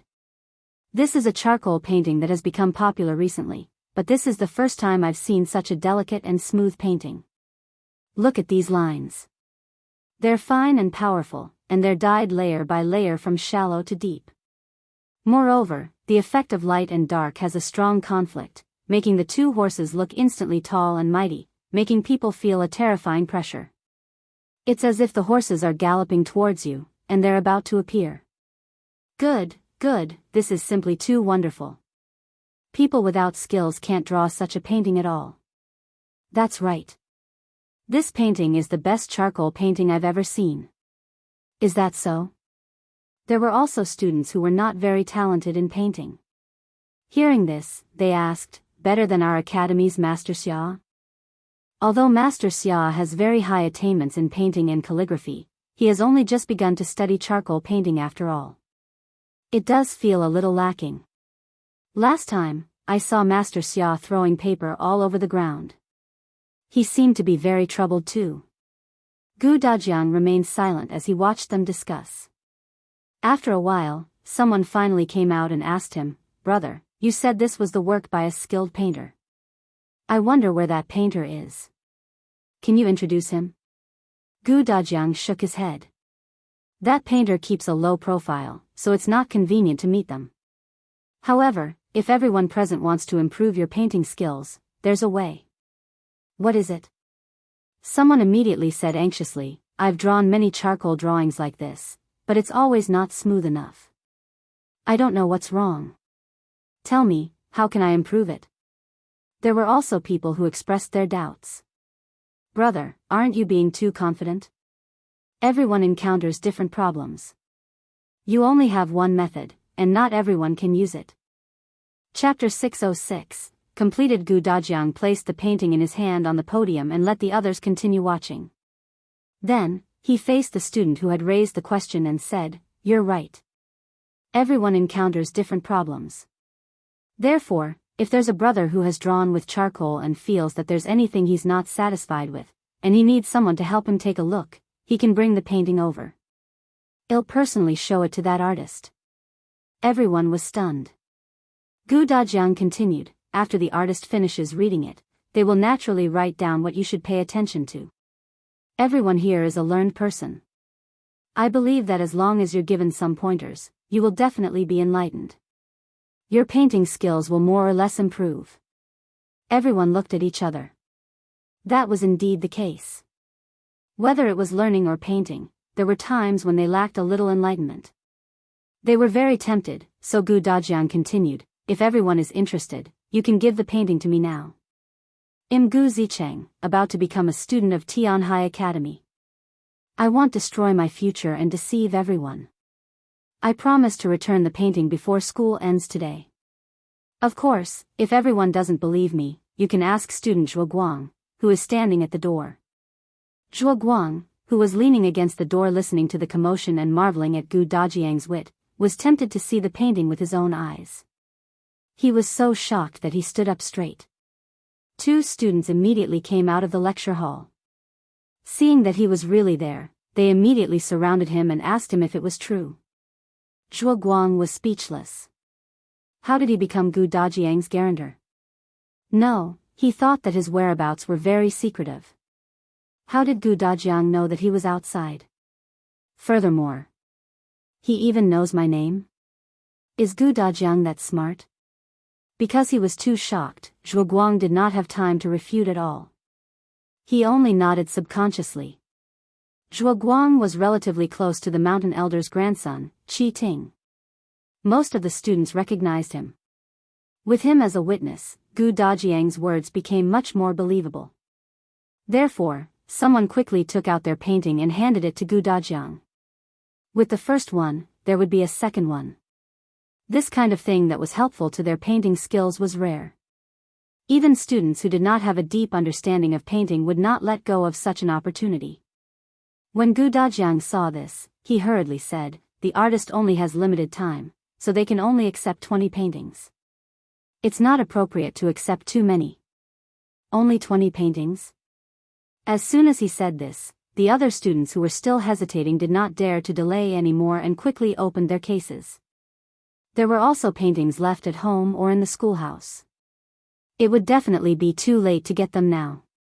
So someone went to the next lecture hall and told his close classmates about it. Gradually, the students from the other lecture halls came over. In just a short while, the 20 works requested by Mountain Elder Qi had been collected. Gu Dajiang was a man of his word. He decisively stopped when he received 20 paintings. He gathered the paintings and left. Some students wanted him to make an exception, but Gu Dajiang shook his head and said solemnly, "Painting and calligraphy should be slowly appreciated. If there are too many of them and the artist doesn't have much time, won't they be irresponsible if they look at them one by one quickly? Then they will disappoint everyone's trust." He was right. Although everyone was disappointed, they could only nod and let Gu Dajiang leave. They only repeatedly reminded him, "You have to bring the paintings back before school ends." "Don't worry." Gu Dajiang nodded solemnly. Chapter 607, You gave it to him? Zhuangzi, who was outside the door, calculated that only half of the time had passed. Wasn't this speed a little too fast? Was Gu Dajiang the devil? No wonder Master Qin, who made Qi Ting hate him so much, would personally introduce him to Mountain Elder Qi. Zhuangzi shook his head and hurriedly ran towards the Fate Hut. He ran fast, and when he arrived, he was panting and covered in sweat. The student who was waiting for him at the door was a little surprised. "Why are you back so quickly? How is it? Can Gu Zicheng do it?" Zhuangzi took 2 deep breaths before swallowing his dry throat and nodding. "He did it. He's on his way back now." That person was stunned and exclaimed, "He did it? In such a short period of time?" Everyone in the Fate Hut heard it. Mountain Elder Qi immediately let Zhuangzi in. Qi Ting couldn't wait. "How did he do it? Tell me." It was Mountain Elder Qi who poured him a glass of water first and let him drink it. "Take your time." After he went to the lecture hall, he took out a painting. Zhuangzi recounted everything that Gu Dajiang had done along the way. He spoke vividly and occasionally with body language. Perhaps because he was too shocked by Gu Dajiang's actions, he couldn't help but exaggerate. Hence, Gu Dajiang, who was presented to everyone, was simply like a genius. With just a few words, he could settle the matter that everyone felt was extremely difficult. Qi Ting and the others really didn't expect him to have such a move. After hearing this, they couldn't help but fall silent. They had also thought about what they would do if they were in his shoes. Their first thought was to ask them one by one and persuade them. However, this method took time and the success rate was not high. Gu Dajiang took another path. He threw out the bait and waited for them to deliver themselves to him without any effort. Everyone exclaimed. At this moment, they had a whole new level of respect for Gu Dajiang. Only Mountain Elder Qi seemed to be deep in thought. After a while, he looked at Gu Yundong and said with a smile, "So, the thing you secretly gave your father previously was that steed painting?" "Yes." This time, Gu Yundong's answer was very straightforward. "Who drew that picture?" "Qin Wenjing." As soon as the Mountain Elder finished speaking, he heard Qi Ting say, "Qin Wenjing drew it? Humph, then I have to see how outstanding it is." After saying that, he looked at Zhuangzi. "Have you seen it before?" Zhuangzi looked bitter. "I didn't go in." Gu Yundong actually wanted to proudly announce that she had drawn it, but she could not get a word in. Now that conditions allowed it, painting was her hobby. Naturally, Gu Yundong could not bear to leave it behind. When she was free, she would pick up a pen and paper to write and draw to adjust her mood. She often had the illusion that she was still deep in the apocalypse. It was only when she picked up the charcoal pen that the comfortable feeling seemed real. She had drawn many things, including flowers, trees, stone mills, fruits, and vegetables. She would draw anything she could see. Now, her skills were getting better and better. She had drawn the picture of the horses not long ago. After drawing it, she placed it in her space. Previously, her father had asked her if she had any paintings in the carriage. He wanted to borrow them. Gu Yundong took out the painting on the spot and said that she happened to have it with her, so she handed it to him. As she was thinking, steady footsteps came from outside the door. Chapter 608, the third question. Gu Dajiang returned with the 20-odd paintings. As soon as he entered, he said to Mountain Elder Qi, "I didn't disappoint you. I've already brought back all the paintings." Mountain Elder Qi was speechless. He already knew the process. The completion rate of the matter was far beyond his expectations. He asked Gu Dajiang to put all 20 paintings on the table and looked at them one by one. There was indeed no problem. Finally, Mountain Elder Qi's gaze landed on the horse painting in Gu Dajiang's hand. The others did the same, but Mountain Elder Qi didn't say anything, so they could only wait. However, Mountain Elder Qi quickly retracted his gaze and asked him curiously, "You used this painting to attract other students. If you didn't have this painting on hand, how could you take back these 20 paintings?" Gu Dajiang said, "Then I can only ask other students for them. There are some students in the academy who don't have good family backgrounds. They sell paintings or help others write letters to support themselves financially. There should be more than one who wants to reduce the burden. As long as I find one, that student will definitely be able to help me find the other 19. Although there were students in the academy who spent money like water and cared about their reputation despite their family's difficulties, there were definitely students who wanted to reduce their family's burden and rely on themselves. Naturally, there were also such students who formed groups. Dajiang actually empathized with such people, so he could tell at a glance. As long as he secretly negotiated with them, he believed that it wouldn't be long before he could complete the mission. The mountain elder raised his eyebrows. It made sense. What if you're penniless and don't have the ability to buy their paintings? Dajiang wasn't afraid. Then I'd tell them that I know someone who will buy their paintings and I can still take back these 20 paintings. Even if these students didn't believe him, it was fine. There was still Zhuangzi, right? This guy could still vouch for him. Mountain Elder Qi laughed out loud and looked at Dajiang with even more satisfaction. As expected of someone introduced by Qin Wenjing. His thoughts were novel and not pedantic. He was flexible and would not pretend to be noble. Very good. It was the same for the first question. He knew to avoid the difficult matter and find a breakthrough elsewhere. He would not be so stubborn as to think of an answer. If he offended his wife and daughter, he would end up in a situation where his family was at odds. Still. After the mountain elder finished laughing, a malicious expression suddenly appeared on his face. Yundong's mouth twitched. Grandpa Mountain Elder, you should practice your facial management. In the past, when you were an official, did you often suffer because others saw your expression? Was that why you resigned early and came back to teach? The mountain elder said, regarding the second question, you have indeed passed. However, although you have brought back these paintings, you have also promised those students that before the school ends, you will get the artist to point out the shortcomings in the paintings. Now that it's almost noon, it's too late for you to give the paintings to the artist before taking them back. Besides, don't forget that I still have a third question waiting for you. He knocked on the table with a smile and glanced at the paintings on the table. Even if it's an expedient, you can't go back on your word to others. If you enter school in the future, you won't have the face to talk to these classmates, right? Mountain Elder Qi felt that the artist Dajiang was talking about was most likely Qin Wenjing. Unless Qin Wenjing was in the prefectural city, he would never be able to bring the paintings back to the academy before the school ended. But Qin Wenjing was in Fengkai County. Chapter 609, Should I remind Yundong? Dajiang wasn't nervous. It's indeed almost noon. Please give me the third question. The mountain elder was stunned. Did she not understand what he said just now? That shouldn't be the case. Dajiang was such a smart person.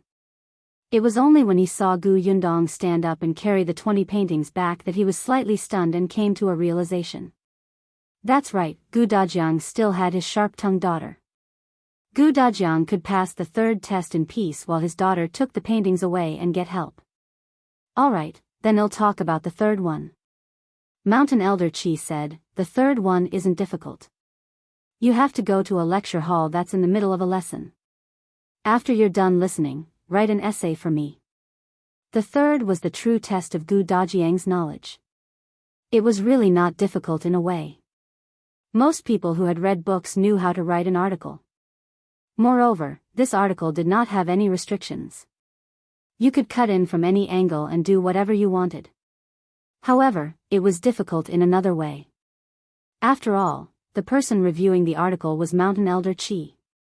As the mountain elder of an academy and an official for many years, it was said that he had participated in the imperial examination in the past. To Mountain Elder Qi, who had read too many good essays, an essay that was too mediocre and not eye-catching would disappoint him. Furthermore, although Dajiang had read many books and had written some articles in private, no one helped him review them. There was no interaction. It was a weakness. Dajiang felt that this was the true test for him. The mountain elder looked at him and frowned slightly. He asked, why? Is there a problem? No. He shook his head and said, it's just that my wife and daughter ate breakfast early. When I finish writing the essay after class, it would be past noon. I don't want them to wait with me on an empty stomach."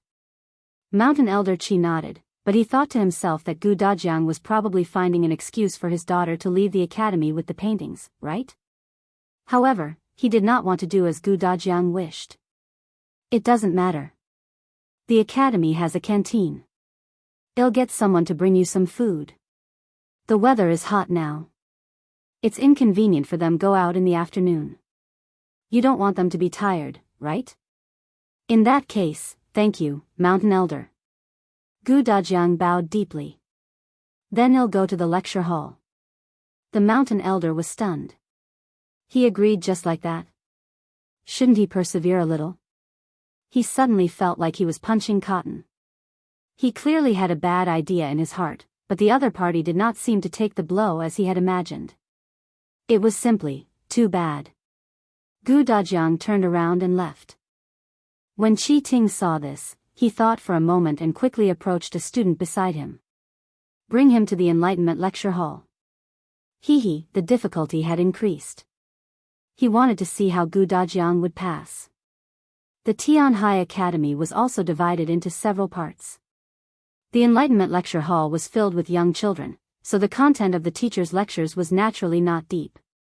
Gu Dajiang could obtain very little knowledge. Let's see how good an article he can write this time.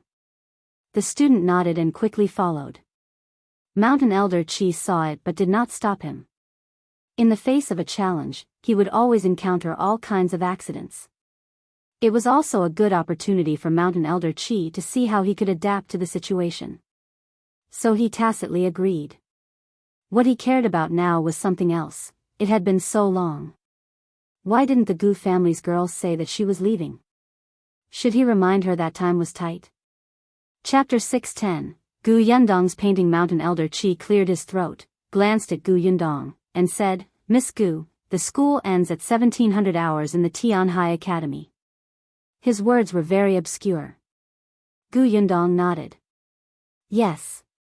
Before I came here, my father had also asked around. School is a little late in the summer, and it will be an hour earlier in the winter."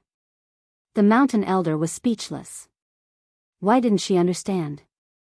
Where did her intelligence go? Or was he being too vague?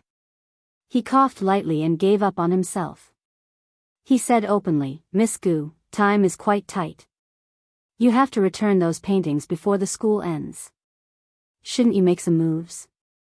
Qj Ting scoffed. His grandfather was clearly going easy on him. But in the next moment, Gu Yundong nodded. "Grandpa Mountain Elder is right. It's better to return them as soon as possible." After saying that, she sat in front of the table, spread out the drawing paper, and read it carefully and seriously. The Mountain Elder was speechless. Everyone was speechless. "What are you looking at? You don't understand anything about art, and you still act like an unfathomable expert. It doesn't even look like you're pretending, okay?" After reading the first picture, Gu Yundong roughly knew what the other party's focus was, which aspect was very weak, and what he had neglected. There were many points to mention. She looked around and asked Mountain Elder Qi, "Grandpa Mountain Elder, can I use a pen?" "I can, but you," Gu Yundong did not stand on ceremony. Mountain Elder Qi also had charcoal pens. Gu Yundong was more comfortable with this.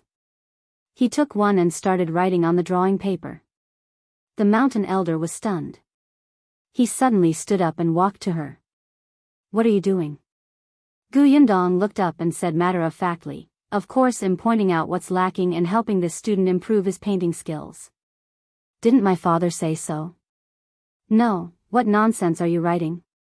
Qi Ting and the others quickly walked forward and said angrily, "Your father asked you to let the painter who drew the painting of horses point it out, not for you to mess around here. Do you know how much the students of our academy cherish these paintings? How can they let you paint randomly on them? Do you know that you've ruined their hard work?" The others nodded one after another, as if they could empathize with someone who did not take their intentions seriously. "Miss Gu, your father promised to return the painting before the school ends. We understand that he doesn't want to go back on his word and deceive the students, but we can't let you fool us, right? Miss Gu, if your father really can't do it, it's not a big deal to return the paintings and apologize. That's right. It's too disrespectful to write on someone else's painting so casually. The mountain elder frowned and turned his head to glare at his grandson and the other students. All right, what are you all talking about? Miss Gu hasn't said a word and you've already lambasting him. All of you aren't young anymore. What if you scare her? As soon as he spoke, the others immediately lowered their heads and did not dare to make a sound. Weren't they too anxious and afraid that she would destroy someone else's things? They didn't really want to scare her. Gu Yundong was helpless. She unfolded the painting of horses that her father had left behind before he left. I drew this painting. The artist that my father mentioned is me. Mountain Elder Chi? The others. What are you talking about? The wind's too strong. I don't think I heard you properly. Chapter 6:11. Cute students. The mountain elder could not help but look at Gu Yundong. Then, he lowered his head and looked at the picture of horses on the table. Then, he continued to look at Gu Yundong and then at the picture of horses. He repeated this several times, but he was still in a daze. The others did the same thing. Gu Yundong wanted to laugh. Thinking about it, it made sense. If it were her, she wouldn't believe it either. After a while, someone finally asked with difficulty, You're not bluffing, right? Gu Yundong simply took out a piece of drawing paper from the side and twirled the charcoal pen in her hand. Then, she placed it on the paper and started drawing. Her movements were very fast. It was obvious that she was familiar with it, as if she had practiced it thousands of times. Not long after, a simple version of Mountain Elder Chi appeared on the paper. It looked very smooth. The picture of horses was really drawn by me. Gu Yundong emphasized it again and said helplessly, so my father did not lie to anyone. Now, can I write on the painting? Everyone was stunned by Gu Yundong's actions. When they heard her question, they subconsciously nodded. Gu Yundong ignored them and lowered her head to look at the second painting. After she finished writing her opinion, a student suddenly jumped in front of Gu Yundong. His face was red and he said excitedly, You actually drew the picture of horses. Miss Gu, your drawing skills are too good. Actually, I'm very interested in charcoal drawing. I have many works in my dormitory. Can you help me take a look? Please visit Sitestries. C0M, maybe Y0 you will eng0 Y the captivating SH0 RTST0 rise. And me. I've been thinking about it for days. Miss, please wait a moment. I'll go to the schoolhouse to get the painting. Gu Yundong raised her head and looked at these people in surprise. These days, most of the students were aloof, especially in terms of learning. They might not look down on women, but they were definitely unwilling to consult a girl who was younger than them. It would make them feel embarrassed. Qin Wenzheng was an exception. From his attitude towards his wife, it could be seen that he respected women and would not underestimate them. But Gu Yundong suddenly felt that it was the right choice for her father to come to Tianhai Academy to study. Of course, Gu Yundong did not mind interacting more with such a group of adorable students who were modestly asking questions and focused on improving their knowledge. However, the mountain elder was unhappy. He coughed lightly and said with a frown, All right. All of you are squeezing in front of the girl. What's wrong with you? Where are the rules and etiquette you learned? Also, how long have you been in the Fate Hut? It's time for class. Aren't you going back? Everyone shrunk their necks from the scolding. They wanted to say something, but they did not dare to. In the end, they could only turn their heads to look at Qi Ting. Qi Ting himself wanted to squeeze forward, but unfortunately, he was young and short. He was actually blocked behind. At this moment, he was depressed. Therefore, he completely ignored the gazes of the others. The mountain elder glared at everyone again. Only then did these people lower their heads and leave dejectedly. Qi Ting did not leave. The mountain elder frowned and looked at him majestically. Why? Are you still not leaving? Grandfather, there are important guests at home. As the host, how can I not stay and entertain them? Qi Ting said righteously. Moreover, it's almost noon. I'll go to the canteen to get food for them. With that, he ran to the reception hall to get the food box and left. As soon as he left, Mountain Elder Qi pursed his lips. He immediately moved a chair and sat beside Gu Yundong calmly. Chapter 6:12, I'm guiding you, Gu Yundong. Where were the rules and etiquette? The Mountain Elder said in all seriousness, I'll just sit at the side. You do your thing and I'll watch mine. Don't worry, I won't make a sound to disturb you. Gu Yundong's hand that was holding the charcoal pen was a little stiff. Mountain Elder Qi, you've been an official for many years and have an imposing aura. You're already disturbing me by sitting beside me, okay? Hurry up. You have a total of 20 paintings. Mountain Elder Qi still had a serious expression. I'll take the opportunity to see how your handwriting is and give you some pointers. Gu Yundong was speechless. This was the first time she had seen someone stealing skills from others in such a refreshing and refined manner. Why? Do you think I can't guide you? Seeing that she did not move for a long time, Mountain Elder Qi became a little anxious. He immediately said with a straight face, Do you know how many people in Tianhai Academy want to receive half a word of advice from me? Gu Yundong smiled. No, it's my honor to have the Mountain Elder's guidance. Yes. Mountain Elder Qi nodded in satisfaction. Gu Yundong secretly heaved a sigh of relief and lowered her head to look at the paintings. Her speed was not considered fast, but her serious and responsible attitude made Mountain Elder Qi nod repeatedly. After reviewing one, Gu Yundong carefully placed it aside. Then, Mountain Elder Qi took it over as if he was really looking at her handwriting. As he read, he said, Your handwriting is not bad, but the style is a little strange. That was all he said. Then he began to focus on the painting and read Gu Yundong's comments. Gu Yundong's mouth twitched.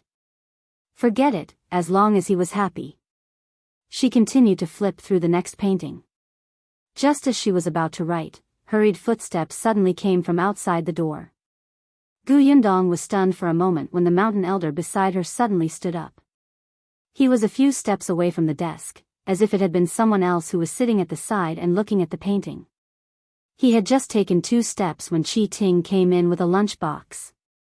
The Mountain Elder nodded at him. All right, since the food has been brought back, bring Madame Gu and second Miss Gu to the reception hall to eat first. Remember to entertain them well. Qi Ting's hand, which was about to put down the lunchbox, paused. Me? Of course. Aren't you the master? Qi Ting glanced at little Yunka and Madame Yang, who were playing with the puzzle pieces not far away. This puzzle was given to them by Mountain Elder Qi. It was a good toy for children. He glanced at Mountain Elder Qi and Gu Yundong, who did not seem to intend to eat now. He could only accept his fate and call the 2 of them to the reception hall at the back. The little girl looked at Gu Yundong, who nodded. Go ahead. Eldest sister will wait for father to come back before having lunch. You and mother can go eat first. She was indeed not hungry. It was not time for lunch yet. But Gu Yunka was different. The young lady did not eat much in the morning. Usually, when she was at home, they would prepare some snacks or fruits. When she was hungry, she could fill her stomach. However, she was coming to Tianhai Academy today. The young lady had heard from her brother that she could not eat casually in school, so she did not bring any snacks. In fact, she was already a little hungry. With Gu Yundong's approval, she put down the puzzle and obediently held Madame Yang's hand as she followed behind Qi Ting. Gu Yundong continued to examine the paintings on the table. Qi Ting led them to wash their hands first. Madame Yang and Gu Yunka were quiet.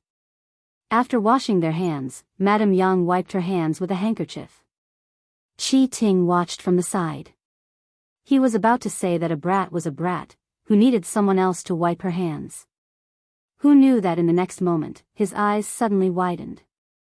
Chapter 6:13, Are you a bear? Qi Ting looked at Madame Yang in a daze.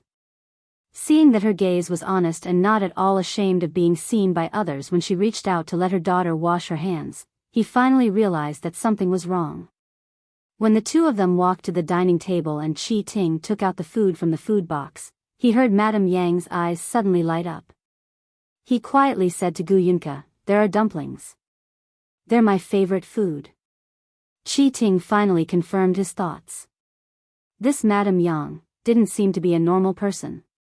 Previously, he had not noticed Madame Yang. It should be said that once Gu Dajiang entered, Madame Yang and Gu Yundong's presence were extremely low, except for Gu Yunke, who was in his arms and making faces at him. It was only after Gu Yundong and his grandfather had fought back and forth for 2 rounds that he felt that Gu Yundong was actually a lady who hid her strength. But Madame Yang was very quiet. Even when she was playing puzzles with Gu Yunke, she did not make a sound. Therefore, it was only now that he finally realized that Madame Yang was unusual. However, Qi Ting didn't understand.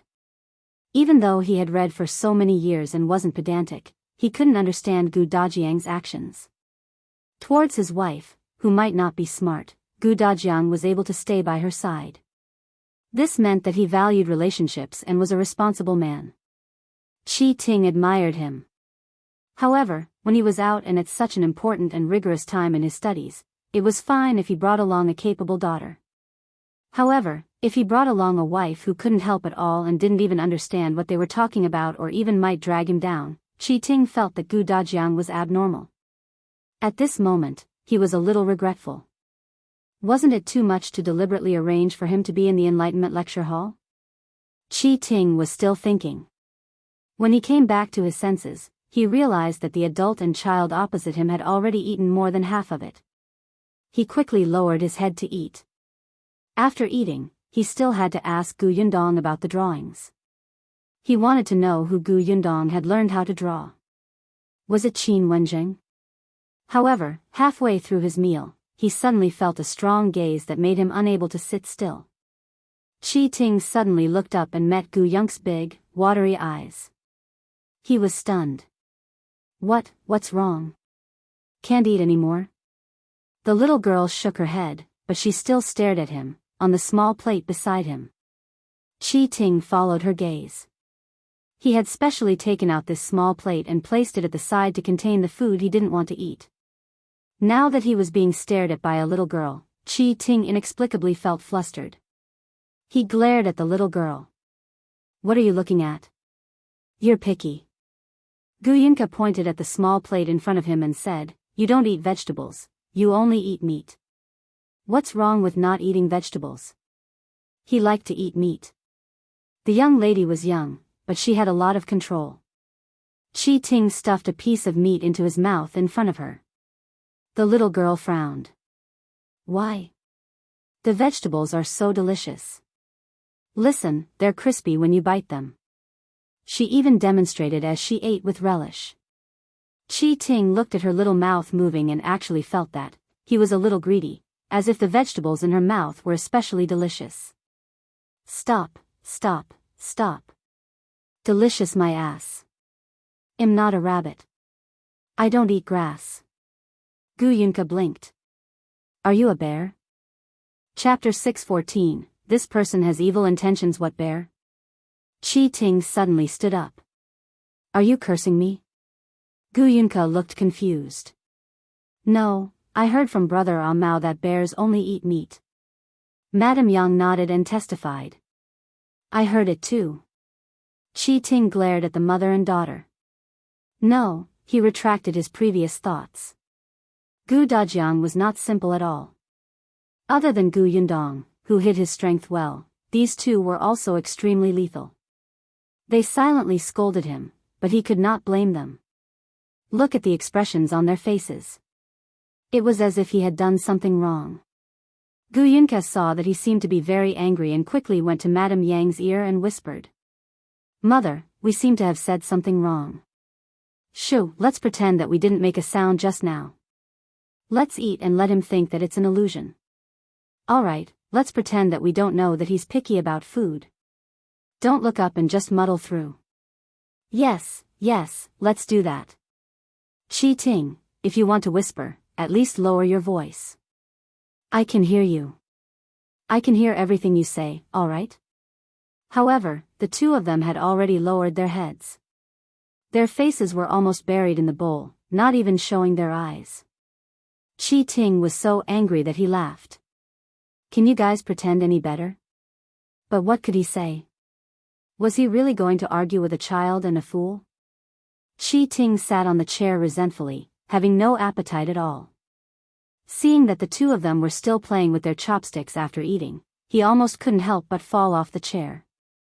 However, in the next moment, he could not help but roll his eyes. He suddenly leaned forward and asked softly, Guyunka, right? The little girl raised her head. There was still a grain of rice on her tender little face. When Qi Ting saw this, he couldn't help but feel an itch in his hand. He wiped it off with a handkerchief. The little girl was stunned. So he wasn't angry. Fortunately, she was relieved.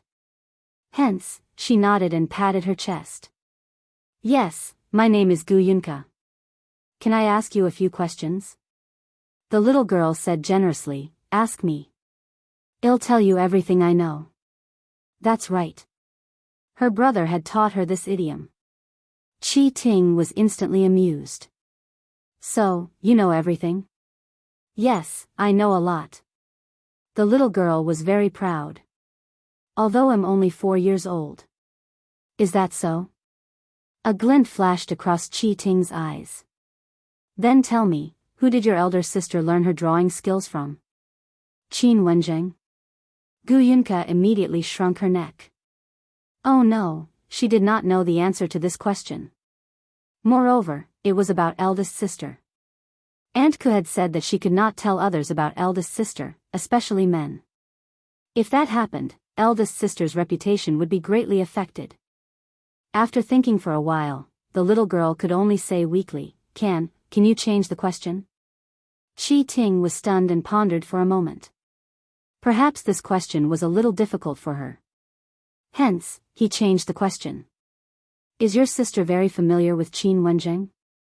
He actually wanted to know about Qin Wenzheng. The young lady was unhappy. Why did he keep asking about big sister? He definitely had ill intentions. So she shook her head decisively. I don't know. Qi Ting was impatient. Seeing this, he was a little annoyed. Didn't you say that you know everything? That's right. Guyunka looked as if she was telling the truth. Qi Ting said, all right, then tell me, what do you know? Chapter 615, Gu Dajiang's article, I know. You have to add oil before you stir fry. You have to scrape the fish scales. The drumstick meat is delicious. Guyunka counted her fingers and said one by one, if there's a fire in the pot, you can't pour water. If you eat too much sugar, you'll have cavities. If you soak dry wood ears in water, don't soak them for too long. In the end, she said in a strong voice, also, you can't be picky about food. Humph. Qi Ting gritted his teeth. He suddenly wanted to grab this little girl's pink little face and pinch her flesh to see what else she could say. Controlling his restless hand, Qi Ting snorted coldly. No matter what, it's still food. Other than eating, what else do you know? The young lady's face flushed red. What was wrong with her knowing about food? That was already very impressive. At this moment, applause came from the reception pavilion. They turned around at the same time and saw Mountain Elder Qi standing at the door. His admiring gaze landed on Guyunka. Well said. The young lady is so sensible at such a young age. She's much better than certain people. When he mentioned certain people, his gaze landed on Qi Ting with disdain. He paused on the pile of vegetables he picked out. It's shameful to waste. Even a little girl knows the principle. You've been studying for many years, but you've learned nothing. Qi Ting was a little vexed. He should have destroyed that plate of vegetables first. It was all because of this little girl. He looked at Guyunka. The young lady had already run to Gu Yundong's side. Eldest sister, I'm done eating. Was the food good? Gu Yundong took out a handkerchief and wiped her mouth. The little girl was instantly satisfied and nodded vigorously. It's delicious. I ate so much. Gu Yundong patted her head and held her hand as they walked back into the reception pavilion. When she passed by Qi Ting, she turned her head and glanced at him. Although she didn't say anything, the blatant contempt in her eyes was especially conspicuous. Qi Ting almost fainted from anger. Wasn't it just discriminating against him for being picky? He would eat for them to see. He angrily picked up the plate and poured the vegetables into his mouth. He took a few bites and swallowed them. Gu Yunke looked at him worriedly. Why did he eat vegetables as if they were poison? The little girl couldn't understand. Qi Ting went out after eating. Unexpectedly, Gu Dajiang returned just as he walked out. Qi Ting turned around again. He wanted to see what good article Gu Dajiang could write after his class. When the mountain elders saw him, he hurriedly called him over to eat, telling Gu Dajiang that he could write after eating. Gu Dajiang didn't stand on ceremony. He was indeed hungry. However, he ate quite fast. After all, he did have some ideas in his mind at the moment. It was better to write them down as soon as possible. Therefore, after he hurriedly finished eating, he immediately went to the desk and began to write. Qi Ting wanted to take a look, but he was afraid of affecting him. After all, when he was writing an article, he hated being disturbed the most. Hence, he endured it and waited for Gu Dajiang to finish writing before eagerly taking it. But Mountain Elder Qi was one step ahead of him and picked up the article first. Qi Ting was speechless. This was really his biological grandfather. As if he did not see Qi Ting, the mountain elder sat in his seat and poured himself a cup of tea. Then, he began to savor it leisurely. After reading 2 sentences, he suddenly paused and looked up at Gu Dajiang in surprise. You. Chapter 6:16. One less person. Mountain Elder Qi confirmed again that he was not seeing things. He still asked in disbelief, You went to class and became a teacher? Gu Dajiang was indeed brought to the Enlightenment Lecture Hall. He was tall and not young. The table in the Enlightenment Lecture Hall was a little low. Gu Dajiang sat at the back, making the other students curious.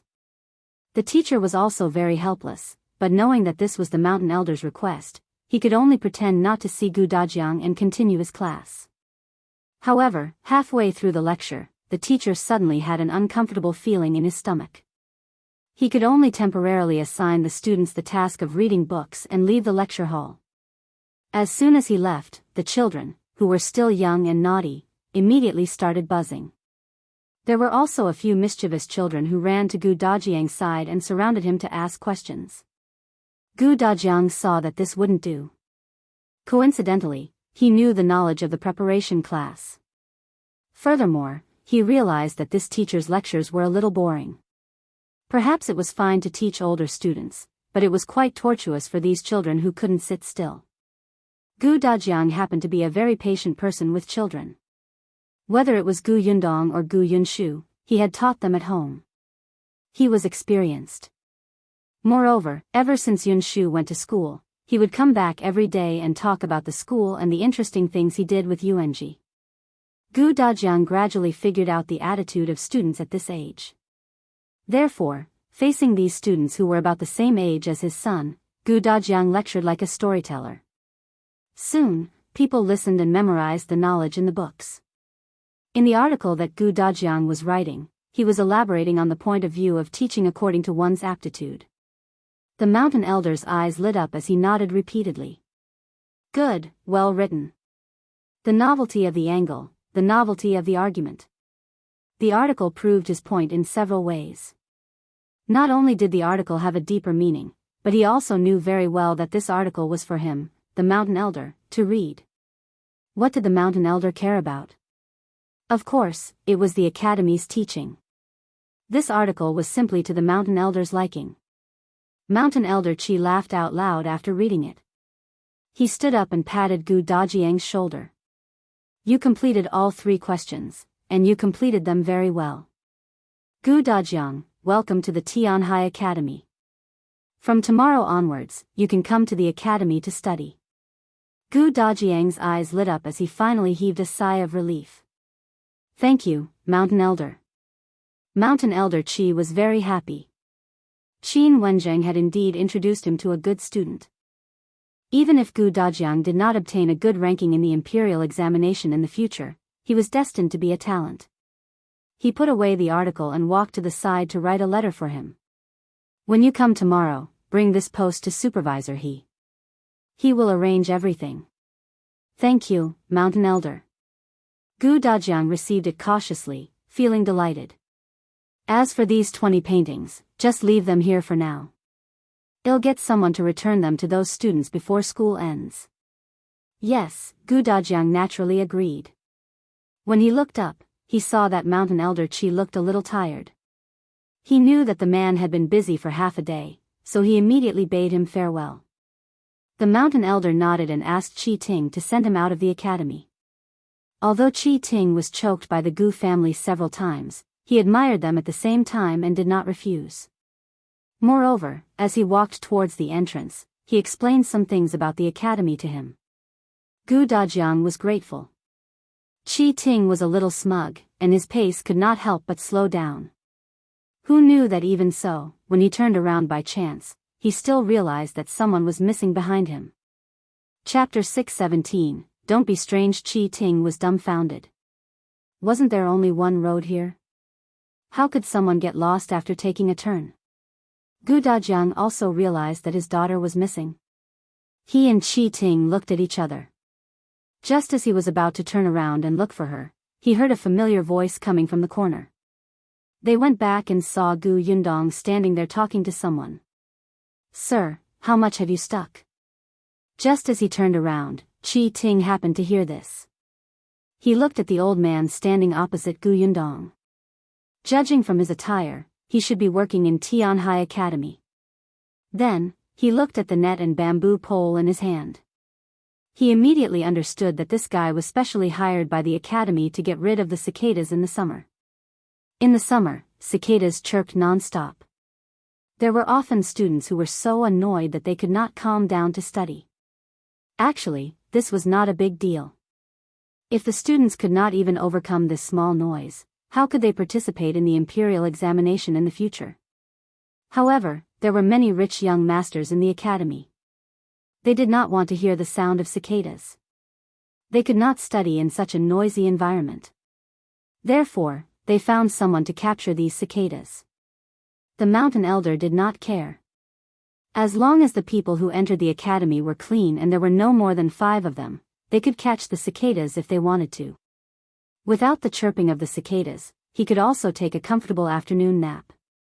At this moment, Gu Yundong was talking to the old man. The net in the old man's hand was heavy. When he heard this, he chuckled and said, I've stuck quite a lot. Why are you interested in them? Can you let me take a look? Gu Yundong wanted to reach out to take it. The old man quickly stepped back. Miss, don't. They're dark and scary and all squeezed together. I'm not afraid of that. Gu Yundong did not force him. She retracted her hand and said, I want to buy this net of cicadas. I wonder if it's possible.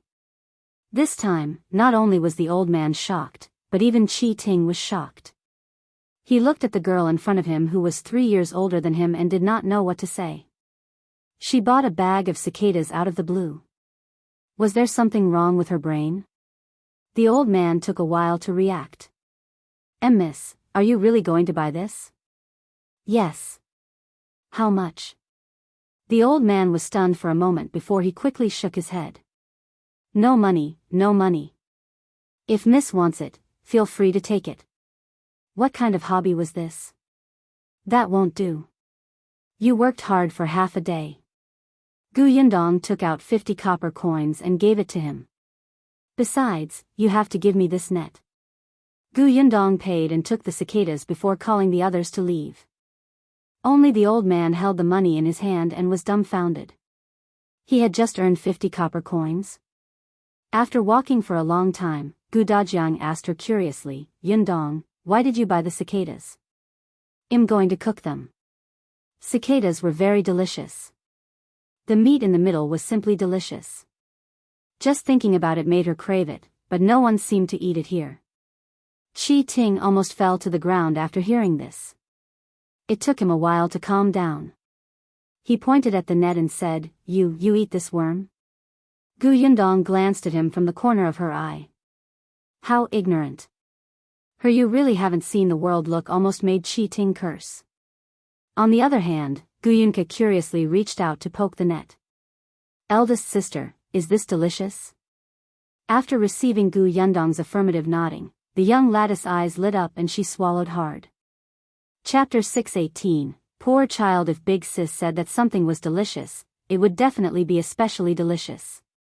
Gu Yunke thought of the fried chicken wings, the soft cake, and the sweet and fragrant double-skinned milk.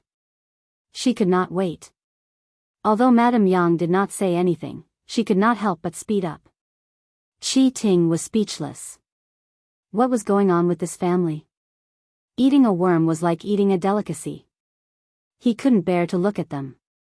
He simply couldn't bear to look at them. He shook his head. Out of sight, out of mind. He strode forward and led the way. But as they walked, they slowed down. After a while Gu Dajiang and Gu Yundong were talking, he quietly walked to Gu Yung's side. The little girl was in Madame Yang's arms and felt a little strange when she saw him retreat to her side. Qi Ting asked her softly, Are you really going to eat that thing? Big Sis said it's delicious. But those are insects. How can insects be eaten? Isn't it disgusting? Qi Ting felt extremely disgusted just thinking about it. The little girl frowned and was very dissatisfied. It is edible. When I was fleeing for life, I ate everything, including soil. You're picky. Qi Ting was very indignant at her accusation. Even if he wasn't picky about food, he wouldn't eat soil, right? Wait. He looked at Gu Yunke. Did you escape here? He really did not know about this. Qin Wenzhang's letter had not mentioned it. Gu Yunke nodded. When I fled, I was so scared. I had nothing to eat or drink. Qi Ting immediately stopped talking. Although he had not personally experienced that disaster, he had heard a lot. Last year, when he walked on the streets, he could see many emaciated refugees in ragged clothes. The desire in their eyes could scare him. Thinking about how this chubby little girl in front of him was only 4 years old, she probably couldn't even walk steadily last year. No wonder she wasn't picky about anything now. As long as it was edible, it didn't matter if it was insects or grass. It could be seen that she had suffered a lot. Qi Ting touched her little head with sympathy. The little girl blinked. What was going on? Qi Ting sighed and suddenly turned around to run.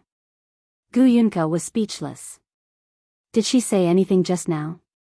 Gu Dajiang and Gu Yundong turned around when they heard the commotion behind them. They were confused. However, forget it. Even without Qi Ting, they could still find a way out. The family of 4 quickly walked out of the academy's door and stood in front of the 2 stone walls engraved with people's names. Gu Dajiang felt completely different now. From now on, he would be a student of this academy. When he saw these names, he felt honored. Shui Rong led the carriage over. Gu Yundong was about to walk forward when he heard a wheezing sound behind him. The few of them turned around and saw that Qi Ting, who had suddenly left, had returned. He seemed to be running too fast. At this moment, his head was covered in sweat, and the student robe on his body was crooked. He looked a little disheveled. Qi Ting seemed to be carrying something in his arms. He ran forward and immediately stuffed it into Gu Yunke's arms. The little girl looked down. Qi Ting coughed lightly. All right, this is for you. This is canned food. There's only one restaurant in our prefectural city where you can buy it. The taste elsewhere is not authentic. It's very rare. Take it back and eat it slowly. He wanted to say that she shouldn't eat the cicadas, but after thinking about it, he decided not to. Gu Yunke looked at the canned food in her arms and then looked up at him. Chapter 619, Buying a house in the prefectural city. After a while, Guyunka got off Madame Yang's arms and got into the carriage with the canned food. Qi Ting looked at the little girl's hurried pace and felt a little upset. Why didn't you even thank me? This is the only can I have. You're heartless. Guyunka had already let Shui Rong help her up the carriage. She took out 2 cans from the cabinet inside and was carried down by Shui Rong. She ran back to Qi Ting and handed him the cans. Here. Qi Ting looked at the 2 cans in his hand in a daze and heard the little girl's crisp voice. I have a lot of cans. If you want them, come and buy them in the future. These 2 cans are for you. You'll have to pay in the future. After giving her instructions carefully, she waved her hand. I'm leaving. Goodbye. The young lady ran back and was helped into the carriage by Shui Rong. After the carriage started moving again and gradually left without a trace, Qi Ting lowered his eyes and looked at the 2 bottles of canned food in his arms. He muttered, I already said that the other places are not authentic. Even if there are a lot of cans, they won't be delicious. Before he could finish speaking, he turned around and happened to see the word Gu engraved at the bottom of the bottle. Gu. Qi Ting was stunned. Yes, wasn't Gu Dajiang's surname Gu? No, it couldn't be, right? At this moment, the little girl was also holding the can in her arms. She felt that Qi Ting was a strange person. One moment, he looked like a good person, and the next moment, he looked like a bad person. It was too complicated. After thinking for a while, she gave up and went to grab the cicadas in Gu Yundong's hand. Gu Yundong let her be and turned to talk to Shui Rong. Have you found a broker? I found one. They're in the alley ahead not far. Gu Yundong had thought about it. If her father wanted to study here, her mother would probably have to accompany him. Gu Dajiang was not suitable to live in the academy's dormitory. It was necessary to buy a house nearby. Firstly, it was for his father to stay. Secondly, she would have a place to rest in the prefectural city. Therefore, before their family entered the academy to meet Mountain Elder Qi, Gu Yundong had asked Shui Rong to look for a nearby broker. Not long after, the carriage stopped at the entrance of an alley. Indeed, a middle-aged man with a fan stood by the road. When he saw Shui Rong, he immediately retracted his fan and hurriedly welcomed him with a smile. It's Master Gu, right? He stood beside the carriage and personally helped Gu Dajiang down. He smiled and said, Brother Shui told me that Master Gu is about to study at Tianhai Academy. Congratulations, Master Gu. This was the first person to congratulate him after leaving the academy. Although Gu Dajiang didn't show it on his face, his heart was really delighted. As expected of a broker. He was too eloquent. Gu Yundong also got out of the carriage. On such a hot day, she did not let Madame Yang and Gu Yunka cause trouble. She directly asked Shui Rong to send them back first. It was enough to have her and her father to look for a house. After the carriage left, the broker began to introduce, this place is close to the academy, so there must be a shortage of houses. Many people are unwilling to sell, so they rented the houses to those students. Little brother Shui told me about Master Gus' request. I have 3 good ones on hand. I'll take you to see the house in front first. This way, please. Perhaps because it was close to Tianhai Academy, there were many houses here and it was quite lively. However, compared to the bustling city, it was much quieter. Chapter 620, Seducing Her Father. The first house the broker brought them to was a courtyard that was slightly larger than Aunt Kess' house. This place was the closest to the academy, and it was also the most suitable place for scholars to live. Because it was quiet, there were not many shops around. It was said that the few families next to it were all students of the Tianhai Academy. They often discussed knowledge together, and the learning atmosphere was rich. Most importantly, there were no random people coming and going. It was safe. Gu Dajiang and Gu Yundong went in to take a look. The house was indeed quite good. Although it was only one courtyard, it was enough. However, it was empty. There was no furniture at all. If they bought it, they would probably have to buy something new. The broker introduced as he walked, "This house is still considered new. The original owner just moved out yesterday. If you had come 2 days earlier, I'm afraid they wouldn't have been able to vacate it." As he spoke, he checked their reactions. Gu Yundong did not say anything, and Gu Dajiang did not show any expression. After looking around, the three of them came out. The broker led them to the second house. The second house was a little further away, but the road outside the gate was very wide. It was not a problem for 2 carriages to travel side by side. There were some grocery stores around that sold daily stuff. They were not big, but they were very convenient and not noisy. When Gu Dajiang and Gu Yundong reached the door, they liked this environment. Moreover, this house seemed to be new. It should have been renovated not long ago. The broker took the key and opened the door. Gu Yundong was about to walk forward when he saw the neighbor's door open and a woman walk out. She was slightly stunned when she saw Gu Yundong and his daughter standing at the door. The broker was already calling them over. "Master Gu, Miss Gu, come in and take a look." Gu Yundong and his father entered the main gate and saw a persimmon tree planted in the courtyard. The tree was probably quite old and its branches had already reached the next door. It looked rather comfortable. The courtyard was quite big. Although there was no furniture, there were many rooms, and the study, kitchen, and guest rooms were clearly divided. The broker brought them around, but he still could not see any satisfaction or dissatisfaction on their faces. He immediately sighed inwardly. This courtyard was the best among the 3 families. The house was big and new, and the location was good.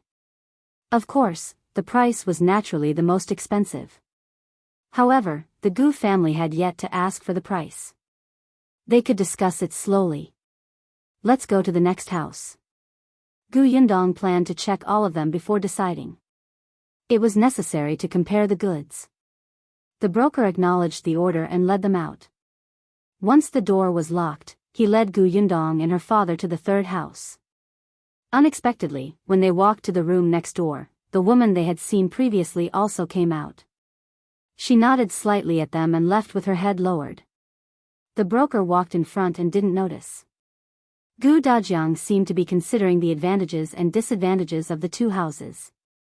Only Gu Yundong keenly noticed that the woman had secretly winked at her father. Damn it, they had only met once and this woman was already trying to seduce her father? Gu Yundong's face instantly darkened. She turned back to look at the second family and instantly ruled out this option. What a joke.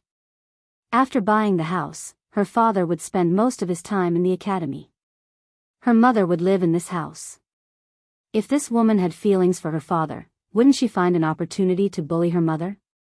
Madame Yang was not very vigilant against people. Chapter 621, decided. Gu Yundong shivered and quickened his pace.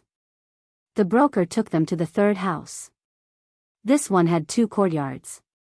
It was smaller than the previous one, but it was not bad. There were also shops around. There was a little noise, but it was very convenient to travel. What satisfied Gu Yundong the most was that there was a well about 10 meters away from the house. It was very convenient to get water. There was a river just beyond the end of the alley behind the house. It was also convenient to wash clothes. This place was very suitable for living, but it was not suitable for studying. Gu Yundong walked to Gu Dajiang's side and asked him softly, "Father, which of these 3 houses do you think is the best?" She thought that Gu Dajiang would choose the first school. The atmosphere there was the most intense. Unexpectedly, he pointed here and said, "This house is the best. It's neither big nor small, and it's convenient to go out. If your mother wants to go shopping later, there's no need to go far away. If your mother wants to talk, there's no need to suppress her voice. Also, this courtyard can grow flowers for your mother." What Gu Dajiang didn't say was that Madame Yang used to like to plant flowers, but when she was in the Gu family, conditions didn't allow it. Later, when they arrived at Yongfu village, Gu Yundong did not know that she had such a hobby. She only saw her mother sometimes holding a kettle and watering the fruits and vegetables in the courtyard. Gu Yundong was speechless when she heard Gu Dajiang's reasons. She paused and asked hesitantly, "Father, Don't you think that the noise will affect your studies? Gu Dajiang was stunned. He laughed and said, the noise? You think this is noise? In the past, it was noisy in Gu village. When I was an accountant, there were countless customers coming and going in that restaurant. They kept talking every now and then. Yet, I was still able to read books, right? Gu Yundong slapped her forehead. Yes, her father had never been afraid of noise. He had long developed a bronze skin and iron bones. Moreover, this was a house with 2 courtyards. He would be reading in the study at the back and there was almost no sound. This one, then? Gu Dajiang nodded. Seeing that they were whispering, the broker did not disturb them. Seeing that they were almost done with their discussion, he smiled and asked, Master Gu, Miss Gu, have you thought about it? Do you like any of the 3 houses? If not, you have to find a place further away from the academy, or you can rent a house. However, it's always inconvenient to rent a house. The main reason is that if the owners suddenly don't want to rent the house anymore, it's very troublesome to find another house. Gu Yundong nodded. What's the price of these 3 houses? The broker knew that there was a chance when he heard that. He quickly said, the first house is close to the academy. Although it's only 1 courtyard, it still costs 1,200 taels. The second house is big and it's a 2-courtyard house. Moreover, it has just been renovated and costs 1,700 taels of silver. As for the third house, it's also a 2-courtyard house, but it's a little small. It costs 1,500 taels of silver. Gu Dajiang was shocked. So expensive? This was almost comparable to the property prices in the capital, right? Gu Yundong also frowned, but she was more or less confident. This was the prefectural city, and weren't the houses here equivalent to school district houses? Modern school district houses were expensive, and ancient school district houses were not inferior. Moreover, Tianhai Academy had been here for 100 years. Didn't the houses around here get more expensive every year? Besides, as long as there was a top scholar or even an honorable scholar in the academy, the surroundings would be said to be a good place for outstanding people. 1,500 taels. Gu Yundong heaved a sigh of relief and asked the broker to find the owner. Chapter 622, Auntie Disdain. The owner lived not far away. When he heard that someone wanted to buy the house, he immediately rushed over. Gu Dajiang bargained with him, but the owner was very tight-lipped and refused to let go. Master Gu, you also know that the houses here are at this price. It's not that I don't want to give you a discount, but we can't ruin the market, right? Besides, my house is indeed worth this price. To be honest, if it weren't for the fact that I'm a little tight on money recently, I really wouldn't have sold this house. Gu Yundong frowned. The weather was very hot, and she really did not have the patience to bargain. In the end, both sides took a step back and agreed on 1,400 taels. After buying the house, Gu Yundong followed Gu Dajiang back to Aunt Kes' house. Aunt Kes' house had already been tidied up. As soon as Gu Yundong entered, she saw Madame Yang, Tong Shuetao, and Gu Yunka squatting in the courtyard, dealing with the cicadas. Gu Yundong was speechless. When she was in the carriage, she had told the young lady how to prepare this thing, but she did not expect her to really do it as soon as they returned home. It seemed that it was almost done. Only Aunt Ke stood in the room with a look of disdain and refused to approach. Gu Yundong squatted down and took a look at the cicadas that Gu Yunka had handled. Yes, very good. She took off their wings and removed their heads and tails, leaving only a little bit of meat the size of a thumbnail. It was quite clean. The little girl looked up as if she was asking for praise. Big sister, did I do the right thing? That's right. You're smart. The little girl immediately smiled in satisfaction. She turned around and worked even harder to prepare the rest of the cicadas. Gu Yundong grabbed her hand and looked at it. The cicada's feet had small barbs.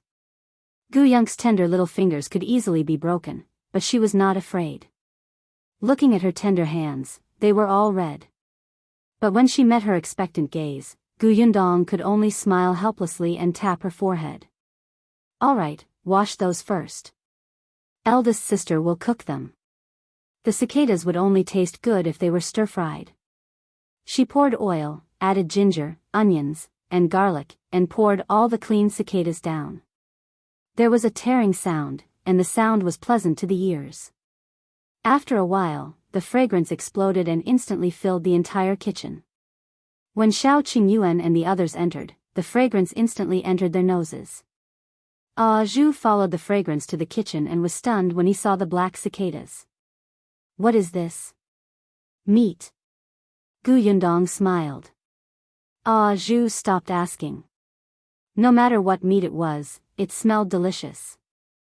Therefore, when the 2 large plates of cicadas were served, Zhu couldn't wait to pick one up and stuff it into its mouth. Gu Yundong reminded him, remove the outer shell. Zhu hurriedly bit it open and dug out the meat inside. His eyes instantly widened. Delicious. What kind of meat is this? I've never eaten it before. It's too delicious. Aunt Ku, who was at the side, said coldly, that's cicada meat. It's the meat of the cicadas that are always so noisy on the tree. Worms. Zhu was stunned. Shu also looked at the 2 plates of black things in surprise. Zheng Gang almost dropped his chopsticks. Xiao Qingyuan didn't mind. He had actually eaten it before, but in the past, he had always roasted it and eaten it without cutting off the ends. Therefore, he always felt that it had a bitter taste. So cicadas could only be partly eaten? He had learned something new. He quickly ate without any burden and even praised Gu Yundong. It's delicious. Then, Zhu, Shu, and Zheng Gang quickly reached their chopsticks into the plates. Chapter 623, Check the shop on the other side. Gu Yunka had already peeled off a pile of shells on the table. Tong Shuitao knew what this was. Although she was a little hesitant at first, ever since the fragrance wafted into her nose, she no longer had any thoughts. She quickly ate. The Gu family did not say anything. They did not think so before, but now they realized that there seemed to be a lot of people, but too few cicadas. Aunt Ku had always despised it. Even though she had salivated because of the fragrance, she had never thought of eating it. However, now that she saw that everyone at the table was like the reincarnation of a hungry ghost and did not even have the time to speak, afraid that it would delay them from eating, she actually became suspicious. Was it really that delicious? She hesitated again and again. Seeing that everyone's heads were lowered, she finally couldn't help but secretly take one. Then, she turned around as if nothing had happened and looked at the black cicada. She closed her eyes and bit it. It's actually not bad. It doesn't feel disgusting at all. It smells good. Aunt Ku expressed that she could still accept this. After finishing the one in her mouth, she turned around and was about to take another one when she realized that it was empty. Both plates were empty. Were these people the reincarnations of hungry ghosts? Zhu leaned back in the chair in satisfaction and sighed. I didn't expect this cicada to be so delicious.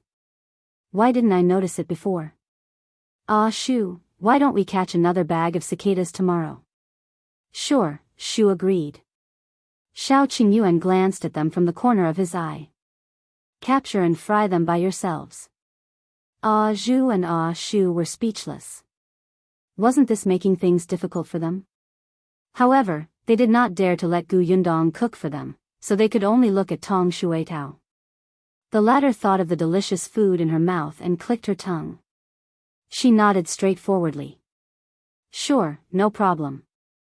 Only then was Xiao Qingyuan satisfied.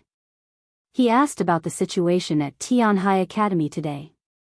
Everyone was very happy to know that Gu Dajiang had passed Mountain Elder Qi's assessment and could report to the academy tomorrow.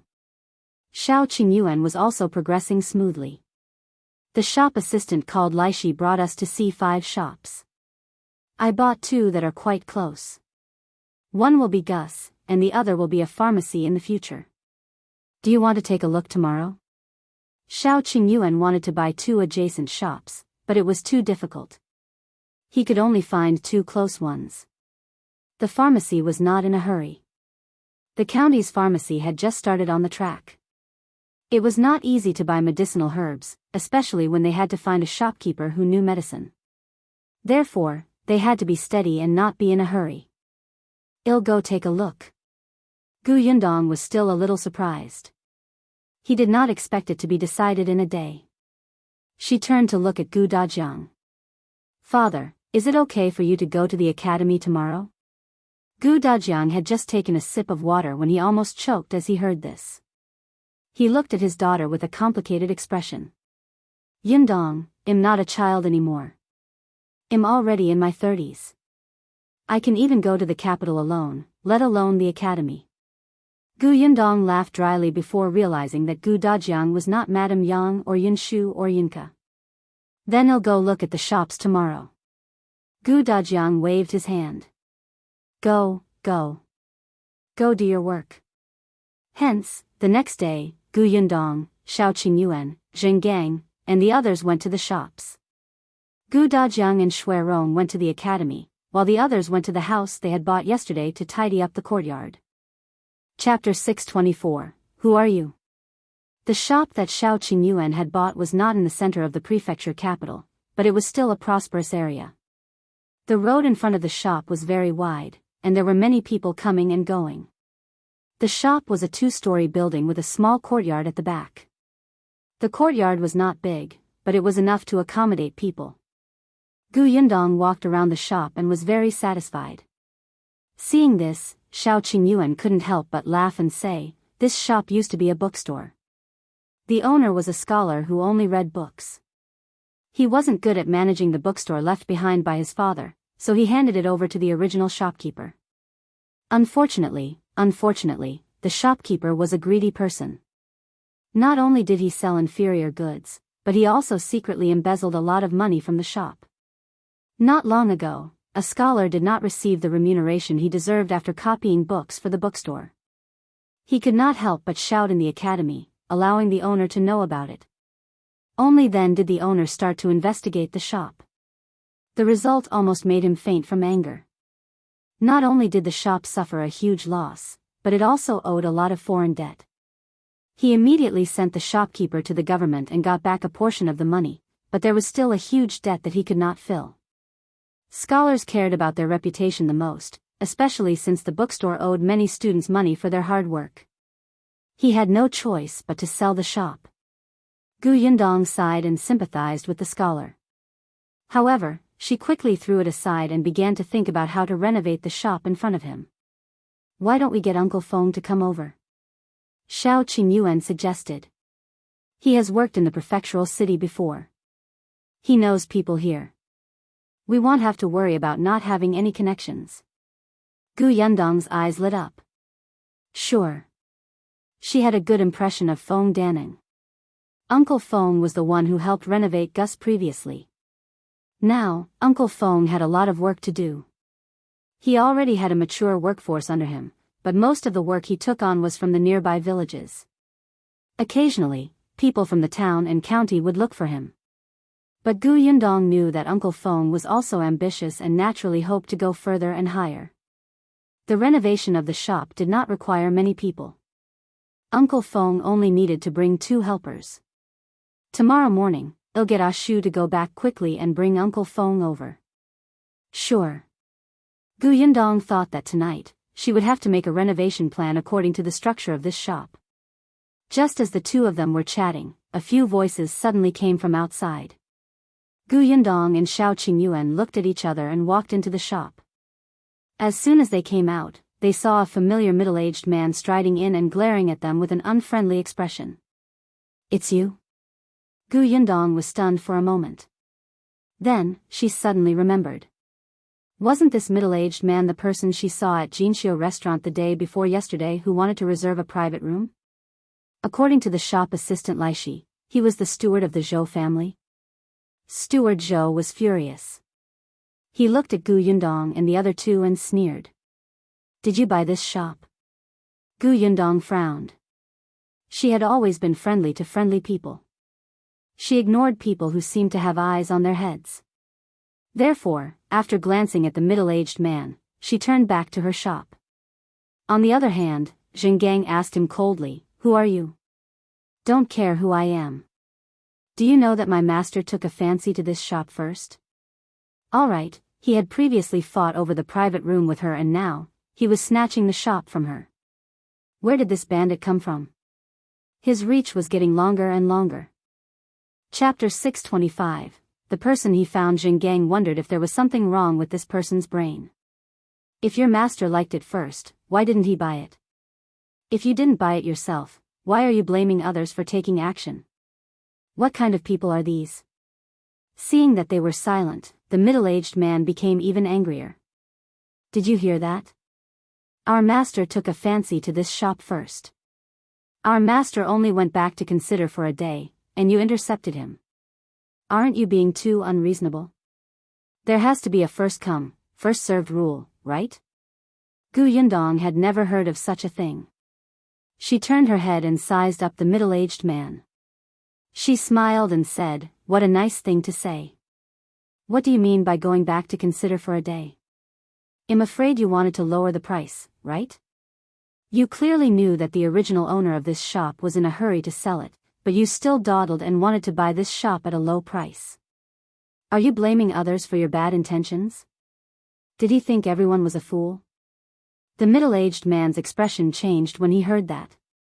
In short, we took a fancy to this shop first. How much did you buy it for? Well, give it to you. Yundong regretted talking to him just now. What was there to talk about with a fool? Xiao Qingyuan stood in front of the middle-aged man with a cold expression. Get out.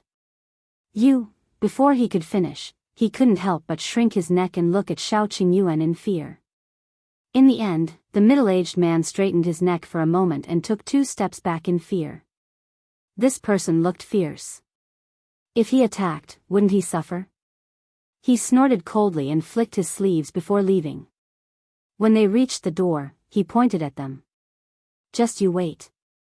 Without waiting for Xiao Qingyuan to look over, he quickly ran away. As soon as he left, Jinxiu couldn't help but frown. Boss, will this person bring us trouble? There won't be any trouble. After all, we just came to the prefectural city. If the other party is rich, Jinxiu was worried. He was used to being cautious. When doing business, he would not offend anyone, especially when he had just arrived at an unfamiliar place. But Yundong did not seem to care, nor did Xiao Qingyuan. He sighed. Yundong saw that he was still very worried, so she smiled and explained, "Uncle Zheng, you don't have to worry too much. If this Zhou family steward is rich and powerful and we can't offend him, when we went to Jinxiu restaurant 2 days ago, the shopkeeper and the waiter would have mentioned it. Moreover, the other party was the one who was arrogant and unreasonable first. If they did not beat up such a person, what should they do?" Yundong felt that if she showed weakness, the steward would definitely push his luck. Jinxiu was stunned. It made sense. The 3 of them continued to look at the shop, but not long after, there was another commotion outside the door. Jinxiu thought that the middle-aged man had returned, but he didn't expect that it wasn't. It was a few hooligans from the streets. They seemed to be collecting protection fees in this area. As soon as the hooligan leader entered, he looked at the 3 people opposite him and asked, "If you want to open a shop here, you have to know the rules." "What are the rules?" Xiao Qingyuan took a step forward and narrowed his eyes as he sized them up. The hooligans were a little afraid of his cold face, but they still had some confidence because they had more people. "This street is covered by us, so the shops along the street have to give us some protection money. It's not much. 100 taels a month." Jinxiu sucked in a breath of cold air. "You guys are robbing." Yundong narrowed her eyes and looked at the middle-aged man hiding outside the shop. It was indeed the people he had called over. Chapter 626. Kicked off. Yundong thought that this person would go back to his Zhou mansion to call for help. She did not expect him to have some brains. He was looking for the local hooligans to cause trouble here. At this moment, the middle-aged man was hiding at the entrance of the alley opposite. He said to the person beside him, "Well, go over and mediate when they get into a conflict later.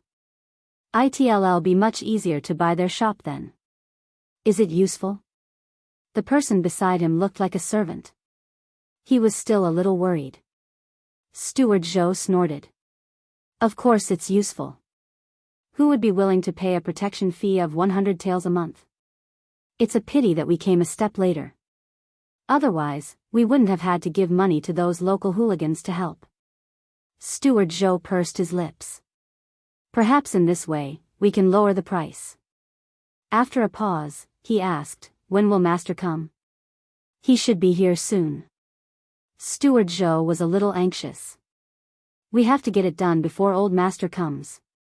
Coincidentally, the three people in the shop didn't seem to have a good temper. They would definitely quarrel soon. He would just wait. The atmosphere in the shop was indeed tense. Zhenggang looked at the local hooligans and said, I've never heard of anyone on this street paying protection fees, let alone 100 taels a month. That's right. In the past, you didn't have to pay it. Now, you have to. What's wrong? Are you going to give it to us? If you don't blame us for being rude. Zhenggang was furious. I'm not giving it to you. Why don't we see how rude you are? Yundong retracted her gaze from Steward Zhou and glanced at the local hooligans. A local hooligan immediately glanced at her, and then his eyes lit up. His gaze became unrestrained. Yo, there's a little girl here. She's quite good looking. Do you want to know how to be rude? Actually, it's simple.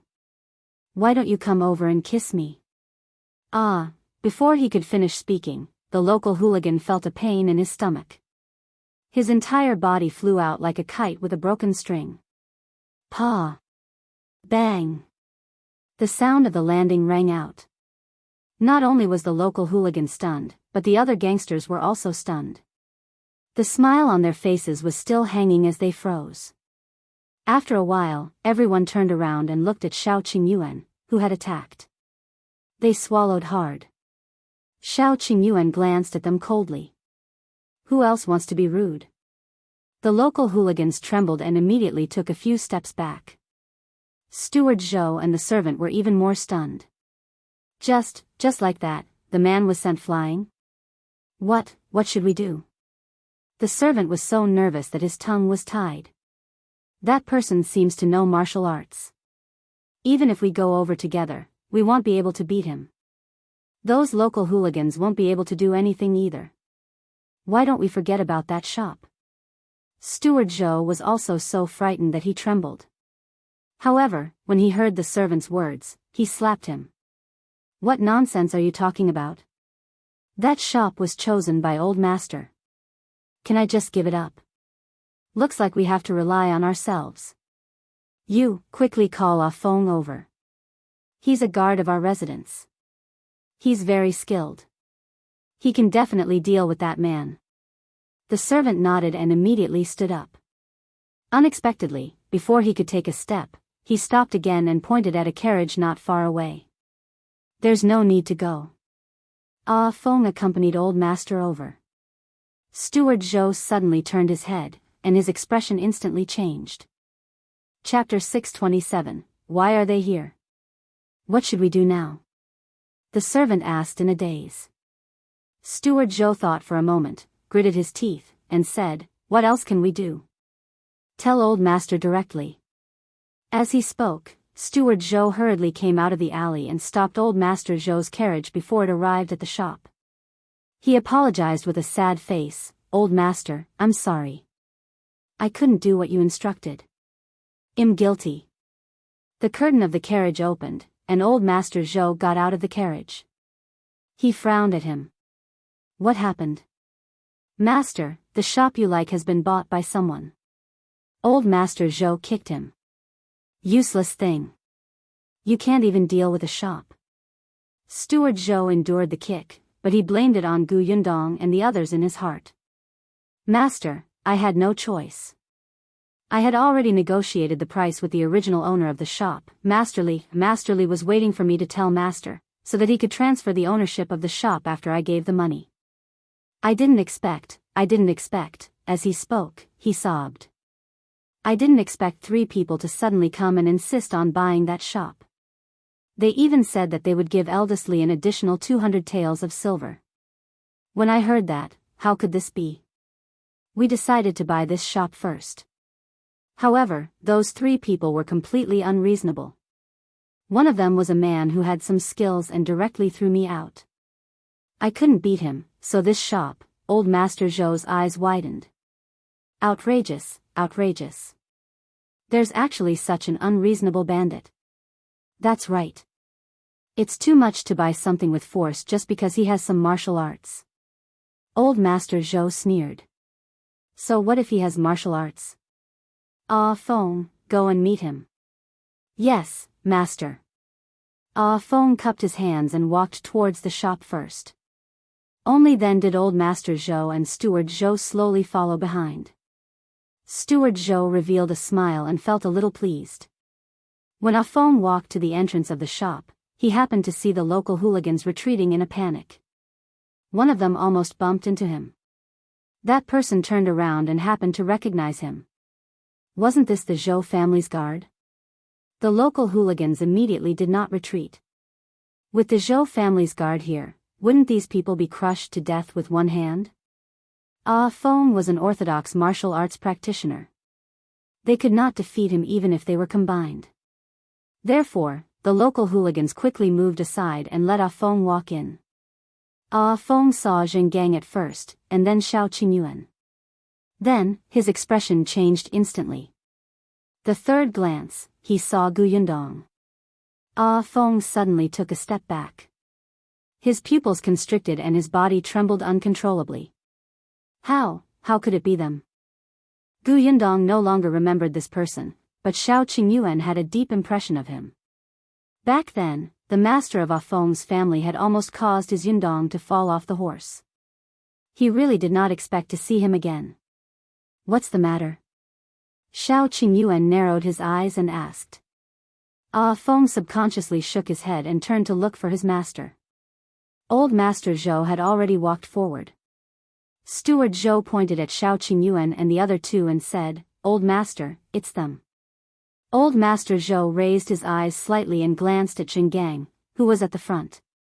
It's you who took a fancy to my shop and did not resort to tricks. Feng immediately tugged at his sleeve. Master, look over there. He pointed at Gu Yundong's position in a low voice. Chapter 628, Long time no see. Zhou Dafu frowned and looked in the direction where Ah Feng was pointing. The next moment, his chubby body jumped up nimbly and he instantly took 2 steps back. He looked at the 2 of them with a trace of fear in his eyes. You, how could it be you? Why are you here? Oh, Gu Yundong knew this person. After all, he was the person who gave her money. She took another look at Steward Zhou, who was following behind her, and immediately understood. So this Zhou mansion was that Zhou mansion. Old Master Zhou, it's been a long time. How have you been recently? Have you been earning a lot of money? Zhou Dafu hurriedly shook his head. It's not a lot. It's not a lot at all. Zhou Dafu's heart ached when she had extorted so much money from him last time. Now that he saw Gu Yundong's cunning expression, he instantly had a bad feeling. If it's not a lot, how did you find so many local hooligans to cause trouble for our shop? Zhou Dafu was stunned. He looked at the group of people and a trace of confusion flashed across his face. However, when his gaze landed on Steward Zhou, he instantly understood. He glared at Steward Zhou fiercely and immediately said, No, you've misunderstood. I don't even know these people. He really didn't know them. He felt wronged. Steward Zhou was completely stunned. What was going on? Did Old Master know these people? And they seemed to be very afraid. He looked at Ah Feng again. The latter did not even dare to take a step forward. Wait, where did these people come from? Steward Zhou felt a little uneasy. Gu Yundong smiled. So you don't know him? I thought that Old Master Zhou had taken a fancy to this shop and deliberately found someone to sabotage it. They even asked us for 100 taels of silver a month for protection.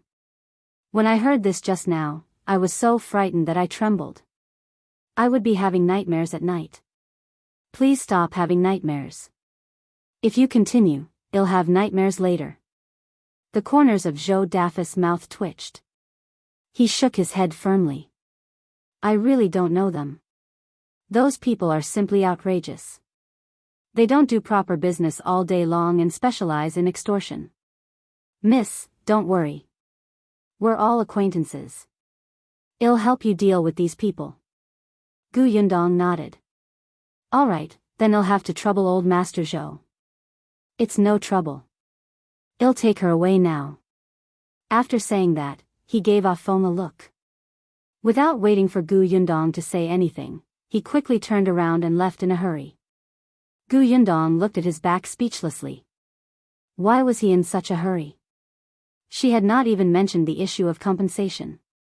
However, Zhou Dafa's heart ached so much for the money that his legs almost ran away. The local hooligans were completely confused. When they heard old Master Zhou's words, they wanted to refute, but when they met Ah Feng's warning gaze, they immediately did not dare to say anything.